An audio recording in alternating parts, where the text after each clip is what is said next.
ገዢ ለምሳሌ ሲገዛ መኪናውን ዓመተ ምህረቱን ኮንፈርም ለማድረግ ማየት የሚገቡት ነገሮች ነበር አይዋሽማ። በምን ያቀል ቪን ነበር ገዢ እኮ ከዚህ ነገር ጋር ምንም አይነት አንደርስታንዲንግ የለው። የተጻፈ ነገር ነው ሊያይ የሚችለው እንጂ ቪን ነበር አይቶ ዓመተ ምህረት ሊረዳ አይችልም። ገዢ አቅም ያላቸው የሚባሉት ኤክስፖርተሮች በአመት ምን ያህል መኪና ኤክስፖርት ያደርጋሉ? በቃ ከ50-60 ሺህ ሊያደርጉ ይችላሉ በአመት ማለት ነው። እና ያው በትሪሊየን ነው ወይ ቢሊየን ምናምን ዘለውታል። ከሰሰ እኛ በእንደዚህ ምክንያት ካምፓኒያችን እየተወቀሰ ነው። ስለዚህ ይህን ነገር እናንተ አዘ ገቨርንመንት ደግሞ ኤክስፐርቶቹን አስወጡና እኛ ጋር ኮንታክት ዳይሬክት እኛን ያርጉና እኛ እንሽጥላቸው። ሞይንኮ ዛሬ መኪና ሄደን እንገዛለን። አዲስ ነው መኪናው አይደል? ግን ታርጋ ብናወጣ አዲስ ነው ያ መኪና አይደል? ለጥፏል በቃ አይደል? ለምን 10 ኪሎ ሜትር አትነዳው? በጣም ያው የኔ አብዛኛው ነው እነሱ ናቸው መኪኖቹ ወደ ሚድል ኢስት ያሉት ማለት ከኤሌክትሪኩ በላይ እንደየዲሞግራፊክ ሎኬሽኑ ይለያያል። ኦርደሩ ይለያያል። በጣም ይለያያል። BYD የሚባል ካምፓኒ የራሱ ቨስሎች አሉት። ያውም 9000 መኪና የሚጭን 9000 መኪና አይ ሲንግል ሺፕመንት 9000 መኪና የሚጭን ገቨርንመንትም ደግሞ እንደ ገቨርንመንት ጠጋ ብሎ ይሄንን ስላየ ይሄን ጋር በመንዘጉ ኦኬ እንደዚህ ከሆነ ሌትስ ሃቭ አ ሚቲንግ ትክክለኛ ሚቲንግ ተደርጎ ሃንጆ ላይ ሚቲንግ ተደረገ። ትልቅ ሚቲንግ የሰራነው ቪዲዮ ነበርና እሱ ቪዲዮ ላይ በጣም ብዙ ኮሜንት አለውና ከኮሜንቱ ብዙ ደግሞ ኮሜንት ምንድነው ተረጋግታችሁ አውሩ፣ አንድ በአንድ አውሩ፣ እንደዚህ አውሩ ወይም ገዢ ሆናችሁ እንደ ኦነር መኪና 10 ሚሊዮን ብር የሚያክል ነገር ገዝተህ አስበው ምን ያህል 1000 ኪሎ ሜትር ነርተው ሞተር ተበላሽቷል ብለህ ብትለኝ እኔ እንጃ እኔ ምን ልሆን እንደምችል አላውቅም። ቺፕስ የምንለው ተፋፍቀው የብረቱ ፍርፋሪዎቹ እኛ የምናወራው እዚህ ጋር እንዳልከው ነው። ከስተመራችን ሊረዳው በሚችልበት ቋንቋ ነው። እኛ ቴክኒካል ወርዱ አይመለከተንም። እኛ እውቀት ስለሆነ የምናስተላልፈው ለከስተመሮቻችን፣ ለማህበረሰባችን እንዲሁም ደግሞ ለተመልካቾቻችን ሊረዱት በሚችሉት አማርኛ ነው የምናወራው። ኮሜንትም ላይ ብዙ ስላለ ነው እንዲህ ይባላል ወይ እንዲህ ማለት እኛ አያመለክተንም። ማህበረሰባችን ሊረዳበት በሚችለው ወይ ነው። እኛ በፍተሻ ብዙ የሚገጥመን ነገር አለ።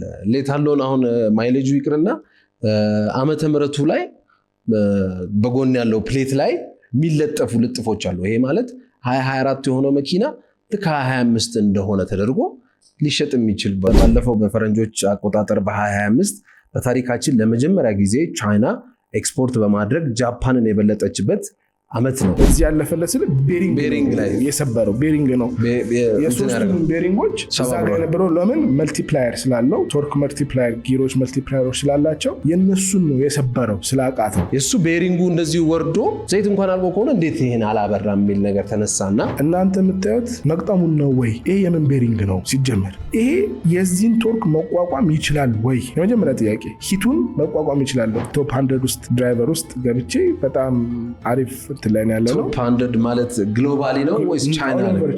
ኦል ኦቨር ቻይና ውስጥ ካሉ ከቻይኒዞች ውስጥ ቶፕ 100 ውስጥ ያለ ነው። ቶፕ 100 ደግሞ ካታጎራይዝ ሲደረግ ደግሞ በBMW በእኛ ክላስ 18ኛ ላይ ነው አሁን ያለው። እኔ በመጣለ ኖሮ ግን ሊሆን ይችላል።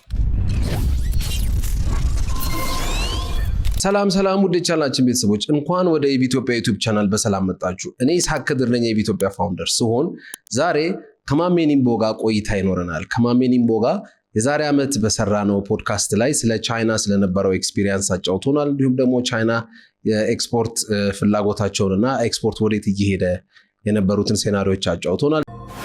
1000 ኦርደር አገኘን። የቦራ የመጀመሪያ ወደ 60 መኪና ID4 እና ID6 ወደ ጀበል አሊ ወደ ዱባይ ዛሬ ላይ BYDን ቢሰጥህ ID4ን ቢሰጥህ ቴስላ ፐርፎርማንስን ቢሰጥህ አትለያቸው።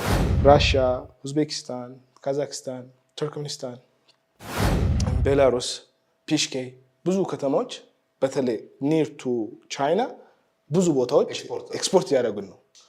ግን ወደ አፍሪካ ስትመጣ አረማሚ መብራት በሌለበት ሀገር ይሉኛል። ገና ኤሌክትሪክ ስላቸው 400 መኪና ጠዋት ጀምረን ማታ ላይ እዛው ትራኩ ቆሞ ይዞት ወደ ሆርጎስ ሄደ ማለት ነው። ኢትዮጵያ ላይ ሰምታችሁ ከሆነ ከታች መኪናው ሲመታ ኤሌክትሪክ መኪና ሲመታ መጀመሪያ ውሃ ነው የሚፈሰው።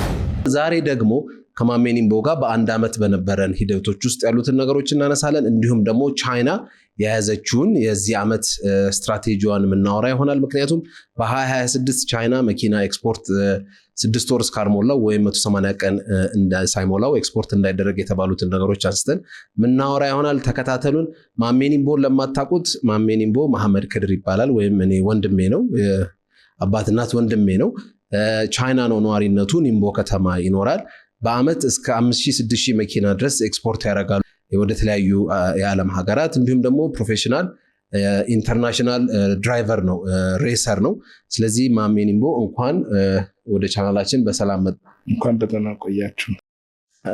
ስለዚህ ወደ ርዕሳችን ስንገባ ቻይና በዚህ በ2026 በፈረንጆቹ በተያዘው ዓመት መኪና 180 ቀን እስካልሞላው ወይም 6 ዓመት ከተመረተ ማለት ነው፣ ከተመረተ 6 ወር እስካልሞላው ወይም 180 ቀን ካልሞላው ኤክስፖርት እንዳይደረግ የሚባል አዲስ ህግ ወጥቷል። እና እሱ ከምን አንጻር ነው? ከስትራቴጂ አንጻር ነው? ከፖለቲካል አንጻር ነው? ወይስ ደግሞ ከብራንድን ሴኪዩር ከማድረግ አንጻር ነው? ከምን አንጻር እንደሆነ ከሱ ብንጀምር ጨዋታችንን። እናመሰግናለን ያው ስለጋበዛችሁን ወደዚህ መድረክ። ምንድነው ቻይና ላይ አሁን ከረንትሊ እየተደረገ ያለው ምንድነው? አሁን አዲስ ፖሊሲ እንዳልከው የወጣው ፖሊሲ አንድ መኪና ኤክስፖርት ለመደረግ 6 ወር ወይም 180 ቀን መሙላት አለበት ብለዋል። ያ ደግሞ የሆነበት ምክንያት ምንድነው? አብዛኛው መኪኖች ከዚህ በፊት እንደምናውቀው ባለፈውም እንዳወራ ነው ከ2000 ወይም ደግሞ ከ2019 ጀምሮ መኪና ቻይና በደንብ ኤክስፖርት ማድረግ ጀምረው ነበረ። አሁንም እያደረጉ ነው በደንብ። እና ግን የዛኔ ምንድነው የተፈጠረው? አሁን ላይ ይህንን ህግ ለምን ተነሳ ብለን የምንጠይቅበት ወይም ደግሞ ምክንያቱ ምንድን ነው የሚባለው፣ የመጀመሪያው አሁን ለምሳሌ እኛ ኤክስፖርተሮች ነን፣ ማኒፋክቸረር አይደለንም እኛ። እና እኔ ለአንተ መኪናውን መላክ እንጂ አንተ መኪናውን ከወሰድከው በኋላ መኪናው ላይ ለሚመጡት ኤኒ ፕሮብሌሞች እኔ ሪስፖንስብል አልሆንም። ሶ ኢንዳይሬክት ወይ አንተ የምትገዛው መኪና ቢዋይዲ ሊሆን ይችላል፣ ቮልክስዋገን ሊሆን ይችላል፣ ሬንጅ ሮቨር ሊሆን ይችላል። ኤኒ ካር ብትገዛ ከኔት ስትገዛ እኔ እንደ ኤክስፖርተር እንደ ማንኛውም ኤክስፖርተር ነው ኤክስፖርት ማድረግልህ መኪናው። ከዛ በኋላ ያለውን አፍተር ሴል ሰርቪስ፣ ፓርት፣ ብልሽት ምናምን እኔ እንትን አላረግም፣ ከቨር አላረግልህም፣ አንተ ነህ ከቨር የምታረገው። ስለዚህ በዚህ መሀል ትልቅ በእኛና በኤክስፖርተሮችና በማኒፋክቸሮች ትልቅ አለመግባባት ተፈጠረ። ለምን እኛ ስንገዛቸው ለምሳሌ አንድ ኦርደር 500-200 መኪና ልንገዛቸው እንችላለን። ግን እኛ ስንገዛቸው ያው ለእኛ ሳይሆን ለባየሩ ሚላክ ነው። ስለዚህ እነኚህ መኪኖች ከሄዱ በኋላ በየአገሩ ፕሮብሌሞች ተፈጠሩ። ምን አይነት ፕሮብሌሞች? ምሳሌ መኪናው ከሄደ በኋላ ሎክ ያደርጋል መኪና፣ ከዛ በኋላ ይጋጫል ወይ ይበላሻል። ከዛ በየአገሩ የሚሄዱት መኪኖች ሬስፖንስብል አጡ። ስለዚህ የዛኔ በአንዴ ዲቫሉዌት አደረገ የማርኬት ሼር ወይም ደግሞ የቢዋይዲ ከሆነ አይ ቢዋይዲ በቃ እዚህ ሀገር መጥቶ የሚሰራ የለም። ስለዚህ ፍላጎት ዲማንዱ ቀነሰ ማለት ነው። ስለዚህ እነሱ ደግሞ አዘማንድድ ፐርሰን ደግሞ ቻይኒዞች እንደምታውቋቸው በጣም ኤክስትራ ማይል ነው የሚያስቡት። የዛሬን አይደለም የሚያስቡት። አብዛኛውን ሂቴን ራን ስራ ሳይሆን የሚፈልጉት ሰስቴናብል እንደዛ ነው የሚያስቡት። ስለዚህ ያን ሲያዩት አሁን ላይ ከዚህ በፊት እንዳወራ ነው የዛሬ ዓመት እዚህ ጋር እንዳወራ ነው መጠቅለል የፈለጉት የነበረውን የመኪና ኤክስፖርት ከመጠቅለል በላይ አልፎ በጣም ዶሚናንት ሆነው በጣም ኤክስፖርት ያደረጉ ነው ወደ ተለያዩ ዓለም በሚፈለገው ጥራትና በሚፈለገው አይነት በስታንዳርድ በብርም በብር ስለ በቫሊዩ ደረጃ ለምሳሌ ከሲግል ብታያት ከሲግል ያነሰም አለ መኪና ተብሎ አለ። ከሲግል ያነሰ ስለ ከሲግልም አነስ የሚሉ እነ ውሊ የምትባሉ ሚኒ መኪኖች አይታቸው ከሆነ እንደነሱም አይነት ምናምን አሉ።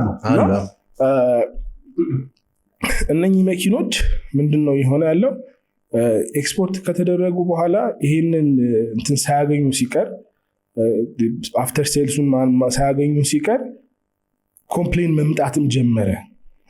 እንገዛለን፣ ለምሳሌ እኛ እንገዛለን፣ እኛም ደግሞ ሰስቴን አናረግም ማለት ለምሳሌ እንዳልከው 4000 5000 በአመት ልልክ ይችላል። ግን 4000 ስልክ አንድ አይነት መኪና አይደለም ምልከው፣ በጣም ቫራይቲ ያለው መኪና ነው የምትልከው። ስለዚህ ለሁሉም ደግሞ እኔ መድረስና የሚፈልጉን ሰርቪስ መስጠት አልችልም። ስለዚህ ያን ነገር ጋፑን ሲያዩት መሀል ላይ ሰፊ ስለሆነ ጥል ተፈጠረ ማለት ነው። ከኛ በላይ ደግሞ ያሉ ትላልቅ ካምፓኒዎች በሚልኩት እና በማኒፋክቸሩ መንግስት ጋር ሱ አረገ ማለት ነው፣ ከሰሰ። እኛ በእንደዚህ ምክንያት ካምፓኒያችን እየተወቀሰ ነው። ስለዚህ ይህን ነገር እናንተ አዘ ገቨርንመንት ደግሞ ኤክስፐርቶቹን አስወጡና እኛ ጋር ኮንታክት ዳይሬክት እኛን ያርጉና እኛ እንሽጥላቸው። እኛ ደግሞ ሲሸጡልን ከሚገዛው በልክ አይነት ታይቶ በየአገራቸው እንትን እንከፍታለን ዲለርሺፕ። ያ ነገር ሲታይ ቪዚብል ነው። እንዲማ ከሆነ እስከዛሬ ኤክስፖርት ነበር የሚያደርጉት፣ አሁን ኢንተር ማድረግ ይችላሉ። ማርኬቱ ላይ በደንብ ዶሚናንት ሆኖ ደግሞ ኦሬዲ አስለመዱት ማለት ነው። ማርኬቱ ተለምዷል። ማርኬቱ ስለተለመደ ይሄ ነገርማ እንደዚህ ከሆነ ዋይ ኖት እኛው ራሳችን ለምን እንትን አናደርግም ተባለና በዛ መሃል ደግሞ ለምሳሌ አሁን እኛ ይሄ ነገር ሲከለከል በአንዴ አልቆመም፣ ወይም ደግሞ እናንተ ዛሬ ልትሰሙ ትችላላችሁ። እኛ ግን በጣም ቀድመናል። ለምን አናውንስን የተደረገው አናውንስ ስንደረግ በስነ ስርዓት ለምሳሌ አሁን እዛ ሀገር እንዴት ብዬ ልንገር አይ ቲንክ ከስተምስ ነው አይደለ ይሄ ነገር እንትን የሚሆነው የከስተምስ ፕሬዝዳንቶች ደግሞ የከስተምስ ማናጀሮች እንትኑ ስላላቸው ራንኩ ስላላቸው ማን ምን ይልካል ምን ጋር ምን አለ ማን ነው ብዛት ይልከው የሚለው ለሁሉም ሌተር ነው የተሰጠው። ይሄ ነገር አለ እንዲህ ነገር ተነስቷል፣ በማኒፋክቸሩ ቅሬታ ስላቀረበ እናንተም ደግሞ ያላችሁን ነገር ካሁኑ አሳውቁን የሚባል ነገር ተነሳ። እንደዛ ሲባል ኦኬ እሺ ዋይ ኖት ትክክለኛ ሰሚት ተዘጋጅቶ ማኒፋክቸሮቹም ባየሮቹም አንድ ላይ የሆነ ሰሚት ተደርጎ አግሪመንት ለመፍጠር ለምን እንትኑ ፋይቱ በጣም እንትን እያለመጣ በጣም እርስ በርስ በጣም መከፋፈል ብቻ ሳይሆን ያለ መስማማቱ ጉዳይ በጣም ሲሪየስ ሲሆን እንደዚህ ከሚሆን ለምን ወደ እንትን ልትሄድ ነው? ለምሳሌ አንተ ኦርደር ይዘህ አንተ ኤክስፖርተር ነህ፣ እኔ እንትን ነኝ ማኒፋክቸረር ነኝ። 200 መኪና 300 መኪና ወይ 1000 መኪና ልታዘኝ ነው። ኦርደሩ ያለው አንተ ጋር ነው፣ እኔ ጋር አይደለም ያለው። ልክ ነው። አንተ አምራች ነህ፣ ኦርደር የለህም፣ እኔ ነኝ ማሰራ። ዛሬ በቻይና ላይ እንደምታውቁት አንድ ቦታ አይደለም ማኒፋክቸር ያለው የመኪና ፋክት ቻይና ትልልቅ ፕላንቶች የተለያዩ ሀገሮች ቦታዎች። አብዛኛው ሰው ቻይናን ይንቃል፣ ግን በጣም ጃይንት ናቸው ከሚታሰቡት በላይ። በተለይ ደግሞ ማኒፋክቸረር ላይ ገቨርንመንትን በጣም ሰፖርት ስለሚያደርግ ያው እንደ ዴቨሎፕ ካንትሪ በጣም ብዙ ሄደዋል። ከዚህ በፊትም ስታወራ እንደነበረው የቢዋይዲ አሁን የጄንጆ ፋብሪካ ብቻ ማለት ነው ማለት አንድ ሳን ፍራንሲስኮ ነው የሚያክለው 130 ሚሊዮን ስኩዌር ሜትር የሚባል ቁጥር እንግዲህ ሰምተን አናውቅም። እዚህ ቁጥር ላይ ነው ማኒፋክቸረሩ ማለት ማኒፋክቸሪንጉ ፕላንቱ የተተከለው። ኢንድ ቱ ኢንድ የሆነውን ነገር እዛው አምርተው አንድ ሲቲ ነው ቢውልድ ያደረጉት ኖት ማኒፋክቸር። እኛ መጀመሪያ ጊዜ ላይ ቴስላ መቶዛ ሻንሃይ ላይ ሲከፍት በጣም ተደምመን ነበር። ኢቨን ቻይኒዞቹም ተደምመው ነበር። ለምን የተሰጠው ዲስትሪክት ነበረ። ዲስትሪክት ነው የወሰደው። ዲስትሪክት ተሰጥቶትም ብርም ተሰጥቶታል፣ መሬትም ገንዘብም ሰጥተውታል። ግን ያ እነሱ ለዛሬ ነው ያን ያሰቡት። ያንን ወስደው እነሱ ኖሌጁን ነበረ የፈለጉት። ለምን ኖሌጁን ወሰዱ? ያ ሁሉ ሰራተኛ እዛ ነው የሚሰራው፣ ቻይኒዝ ናቸው። ስለዚህ እሱም ደግሞ ሌበር ኮስት ይቀንስልኛል፣ ይሄ ነገር ይቀንስልኛል ብሎ እነሱ ኢንቫይት ሲያደርጉት መጀመሪያ ወዳልኩ እንሄዳለን። እነሱ የዛሬን አይደለም የሚያስቡት። ቻይኒዝ አንድ ነገር ሲሰጥ ከአንተ ዛሬ መውሰዱን አይደለም የሚያስበው። የሆነ ሰዓት ላይ ካልኩሌት ምን እንደሚያገኝበት ስላወቀው በቃ ዛሬ ይሰጥሃል፣ ችግር የለባቸው። አሁን እነሱ ያቺን ቢውልድ አድርገው ዛሬ ላይ የትኛው መኪና አብዛኛውን የቻይና መኪና እንትን የሚያደርጉት ምንድነው ኮፒ የሚያደርጉት የቴስላን አልጎሪዝም ነው ኮፒ የሚያደርጉት። ዛሬም ላሉበት ደረጃ በጣም ይናገራሉ ራሳቸው። ቴስላ በጣም ብዙ ተምረውበታል። እና ደግሞ ቴስላም ደግሞ ኦፕን ሶርስ ነው፣ ሶርስ ኦፕን ስለሆነ ግን ስቲል እንትን ማድረግ አልቻሉም። አይደንቲካሊ ደሴም መምጣት አልቻለም፣ ግን ስቲል ዲግ እያደረጉ ነው፣ አልተውም። ተረዳይ? እና አሁን ላይ እንደዛ በጣም ጃይንት ትላልቅ ካምፓኒዎች ስላሉ ያንተን 400 መኪና 300 መኪና አንተ ካልሰጠኝ እንደ ማኒፋክቸረር እኔ ሉዝ ላረግ ነው ከባህላል። እሺ ደግሞ ስጠኝ ስልህ ደግሞ አንተ ያው ሴኩርድ ስለሆነ እኔን ዘለህ እንትሉ ጋር ልደርስበት የሚችለው ባይሮ ጋር ልትደርስበት የምትችለው እንትን በጣም ሩቅ ነው። ስለዚህ ገቨርንመንትም ደግሞ እንደ ገቨርንመንት ጠጋ ብሎ ይህንን ስላየ ይህን ጋር በምንዘጉ ኦኬ እንደዚህ ከሆነ ሌትስ ሃቭ ሚቲንግ፣ ትክክለኛ ሚቲንግ ተደርጎ ሃንጆ ላይ ሚቲንግ ተደረገ፣ ትልቅ ሚቲንግ። ኒምቦ፣ ሃንጆ እና ታይጆ ላይ ሶስቱ ከተማዎች ያው ትላልቆቹ እዛ አካባቢ ስለሆነ ያሉት ሌላም ቦታ ከቺንዳው ምናምን ያሉት ኢንቫይት ተደርገው ትልቅ ሚቲንግ ተደረገ። ያ ሚቲንግ እንዴት እናስቀጥለው፣ እንዴት እናርግ፣ በመሃላችሁ ይሄ ነገር ተፈጥሯል። ለምን እንደ መንግስት እንደ አንዳንድ ደግሞ ኤክስፖርተሮች ትላልቅ ኤክስፖርተሮች አሉ ያው አቅም ያላቸው ማለት ነው። በገቨርንመንት ይሄ በቃ አቅም ስለ በጣም በቃ ትልቅ እስቲ ነው በምሳሌ ያክል በምን ያክል አቅም ያው ለተመልካቾቻችን በደንብ ብሪፍ ለማድረግ ያክል ለምሳሌ እነዚህ አቅም ያላቸው የሚባሉት ኤክስፖርተሮች በአመት ምን ያህል መኪና ኤክስፖርት ያደርጋሉ? በቃ ከ50-60 ሺህ ሊያደርጉ ይችላሉ በአመት ማለት ነው። እና ያው በትሪሊየን ነው ወይ ቢሊየን ምናምን ዘለውታል። ትሪሊየን ሬሜንቢ ማለት ነው። በዛ ላይ ደግሞ ያ ሬሚታንስ ይፈልጋል። ለምን አሁን ለዚህ ግሮዙ የነሱ ይጠቅማል። ቻይና እንደምታውቁት ኤኒ ካር ኤኒ ኖት ኦንሊ ካርስ ኤኒቲንግ ኤክስፖርት ሲደረግ 13% ተመላሽ ነው። ኦኬ የኢንቮይስ አማውንት 13% ተመላሽ ነው። ሲመለስ የመጀመሪያ ጊዜ ላይሰንስ አውጥቶ ለሚሰራ ሰው ወር ከ15 ቀን ይፈጅበታል ወይም 2 ወር ይፈጃል።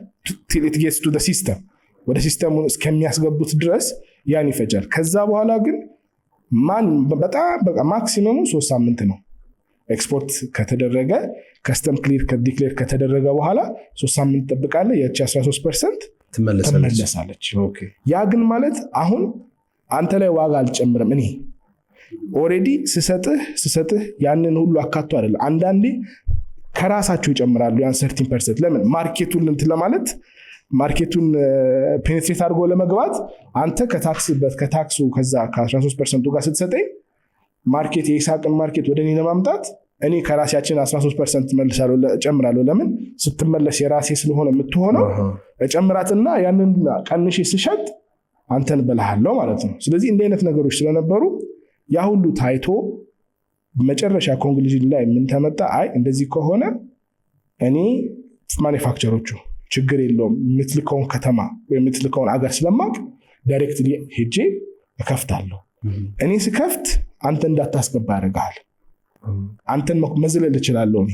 ለምን? በዲፕሎማሲ መንገድ ማለት ነው። በዲፕሎማሲ ወይ ለምሳሌ አሁን ኢትዮጵያ መተን ኢትዮጵያ ላይ መንግስት ፋብሪካ ለከፍት ነው ብዬ የአንድ መኪና ካምፓኒ ሆኝ ብል ይከለክለኛል? ዛሬ ላይ እንደውም ኢንከሬጅ ነው በጣም እንደውም። ከዛ በኋላ ግን እኔ ፋብሪካውን ልክፈት እናንተ ግን እነኚህ ኢምፖርተሮቹን አስቆሙ ብል መንግስት ምንም ለደቂቃም አያዳምጠንም። ምን እንዴ ኦፍኮርስ የስራ ዕድል ትፈጥራለህ፣ ስንት ነገር ታደርጋለህ። የምናቆሙ ነገር ስላሉ እነዚህ ነገራቶች በአንዴ ነገሩን ይዘጉና ለእኔ እንትን ይሆኑኛል ማለት ነው፣ ለእኔ ሰፖርተር ይሆኑኛል። ስለዚህ እንደዚህ አይነት አካሄዶች መሄድ ጀመሩ ማኒፋክቸሮች። አይታችሁ ከሆነ ብዙ እንደውም ኢትዮጵያ አልመጡም እንጂ ሳውዲ፣ ዱባይ፣ ጆርዳን ምናምን በጣም በቃ ከምነግር በላይ አሁን ዩሮፕቶ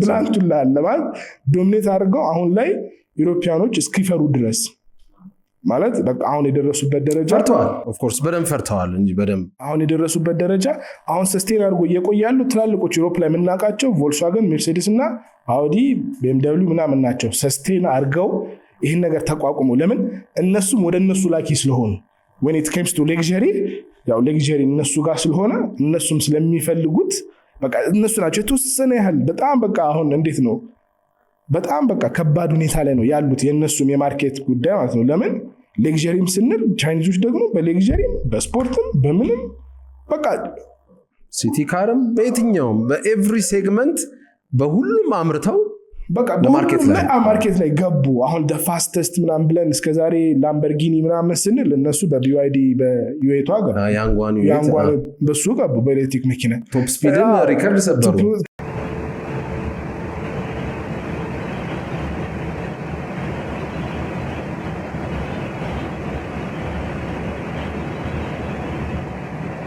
ከእንደገና አይ በቃ አንጓን ውድ ነው ምናምን ስንላቸው ደግሞ በኢኖቬሽንም ጭምር እኮ ነው። ኢቭን በኢኖቬሽንም ጭምር ለምሳሌ በመኪና ደረጃ እንደ የአንጓን ዩ9 መሬት ላይም ትነደዋለ፣ እንደገና ደግሞ ውሃ ውስጥም ገብቶ ትነደዋል። በቃ እንደዛ እንደሆነው ከእንደገና ደግሞ ልክ እሱ እንትን ነው ስንባል ደግሞ ሻውሚ SU7 አሁን እሱ ነርበሪንግንም ያው አንደኛ ሆኗል ኤሌክትሪክ መኪና ሆኖ ማለት ነው። ስለዚህ ነርበሪንግን ትንሽ ብሊር ለማድረግ ከስተመሮቻችን ምን እንደሆነ። ነርበርሊንግ ማለት ያው ዓለም ላይ አሉ ከሚባሉት ከባዱ 4ቱንም ወይ 3ቱንም ሲዝን የምናይባቸው እንትኖች ናቸው። ትራክ ነው። ትራክ ሬስ ትራክ ጀርመን ውስጥ ነው ያለው። በጣም ታዋቂ ረጅም ዓመት የሆነው ነው እና እዛ ላይ ነው አብዛኛውን መኪና ዓለም ላይ የሚሰሩ መኪኖች የሚፈተኑት የሚሞከሩት የሚሉት እዛ ነው። መኪና ሰርተህ የፈለክበት ንዳው ካውንት አይደረግም እዛ እስካልተነዳ ድረስ። እዛ ላይ ተነድቶ ዩ8 ራሱ እዛ ነው የተነዳው ነው። ሁሉም እዛ ተነድቷል። ዓለም ላይ ያሉት መኪኖች እዛ ነው ሪከርዳቸው የሚያዝላቸው። ቶፕ ስፒዳቸውም ታይማቸውም ላፕ ታይማቸው የሚታየው እዛ ነው። ስለዚህ እነኚህ ሰዎች 2014 2013 ላይ ምንም ያልነበረ ሰው ወይም ደግሞ ምንም በዚህ ማርኬት ላይ ስም ያልተጠራ ሰው ዛሬ ብቅ ብለ ዛሬ በአንድ የመጣው ዶሚናንት ሲሆኑ በጣም በዛ ላይ ደግሞ በታሪክም ለመጀመሪያ ጊዜ አሁን ባለፈው በፈረንጆች አቆጣጠር በ2025 በታሪካችን ለመጀመሪያ ጊዜ ቻይና ኤክስፖርት በማድረግ ጃፓንን የበለጠችበት ዓመት ነው በ2025 ማለት። ይሄ ሪከርድ የያዙበት ይሄ አሁን ይሄን ሁሉ ስታየው ምን ያህል እየሰሩ እንደሆነና ምን ያህል ዴሊ አውትፑታቸው ምን ያህልና ወደ ምን መሄድ እንደሚፈልጉ ያሳያል። ሶ የዚህ ነገር ዋና አሁን እቺ 6 ወር የተባለችው 180 ቀን የተባለው በቃ ችግር የለውም። ኦርደርህም ካለ አንተ ኦርደር ካለ 6 ወር የሞላ መኪና ግዛ ወይም ደግሞ ገዝታ አስቀምጥ። እንደ ስቶክ ልገስት እቃውን ገዝተህ ታስቀምጣለህ። 6 ወር ሲሞላው ታወጣለህ። ከዚህ በፊት እንደተነጋገርነው መኪኖች ከቻይና ሲወጡ አዲስ መኪና አይወጣም። አዲስ መኪና የለም። አሁን እኛ አዲስ ነው ስላችሁ እንዴት ይሄን ለማለት ይሄን ነገር ትንሽ ብሪፍ አድርግልን። እንዴት አዲስ አይደለም ብለህ ስትለን ምን ማለት ነው? አዲስ አይደለም ስል ምን ለማለት ነው? ዛሬ ላይ እኛ በኢትዮጵያ ወይም ደግሞ ለኢትዮጵያዎች ለኛዎች እንዲገባል ሞይንኮ ዛሬ መኪና ሄደን እንገዛለን። አዲስ ነው መኪናው አይደል? ግን ታርጋ ብናወጣ አዲስ ነው ያ መኪና አይደል? ለጥፏል በቃ አይደል? ለምን 10 ኪሎ ሜትር አትነዳው? አንዴ ኔም ፕሌት ከወጣለት ያ መኪና በሳቅም ስም ይሁን በድርጅትም ስም ይሁን ከወጣ ለምን አውጥተህ ታርጋ ለጥፈ ካስቀመጥ ነው አዲስ የሚባለው ነገር ሎጂካሊ ይቀርና የለጠፈ ብለን እናመጣለን መኪና። እዛ ሀገር ደግሞ መኪናን ኤክስፖርት ለማድረግ አዲስ እንዳለ ኤክስፖርት ማድረግ የሚችለው ሞይንኮ ብቻ ነው። ታርጋ ሳለጥፍ ምንም ነገር ሳላረግ ማኒፋክቸረሩ ማለት ነው። ሞይንኮ ስለ ሞይንኮ አሁን ዲለርሺፕ ነው። እኛ መኪናው የምንገዛው ከፋብሪካ አይደለም ከዲለርሺፕ ነው የምንገዛው። ኤክስፖርተሮች መኪና የሚገዙት እኔ አንተ መኪና ስታዘኝ ምገዛለህ ከዲለርሺፕ ነው። ስለዚህ ያን ከዲለርሺፕ ወስድና ታርጋ አውጥቼ ነው መኪናው ምልክልህ። ስለዚህ ያ ነው የወረቀቱ ታርጋ ማለት ነው። ይሄ የወረቀቱ ታርጋ ማለት ነው። ይሄ ትክክለኛው እንደዚህ ፕሌንት ነው አይሰጠንም። ወረቀቱ በእንትን አለ በወረቀት ላይ አለ ታርጋው ታርጋ ቁጥሩ ግን ታርጋው ተመላሽ ነው። ስለዚህ ምን ሆነ ታርጋ የወጣ መጀመሪያ ላይ ስንሰራ ይሄ ታርጋ ወጥቶ ስንሰልሳል መልሰው ይቆርጡት ነበር። ታርጋ ትክክለኛ ታርጋ ይሰጠንና ብረቱ ማለት ነው። ከዛ ዘውል መልሰው ነበር። አሁን ሲያዩት በጣም እንትኑ ይበዛ። አረ ኮስት ለምን ታበላሻል? እንዴ ከዚህ ከምናረግ በወረቀት ተባለ። አብዛኛውን እዚህ ካያችሁ አላቅም፣ ግን ሲመጡ ትናንሽ ወረቀቶች ቪዲዮ ሰርቻለሁ።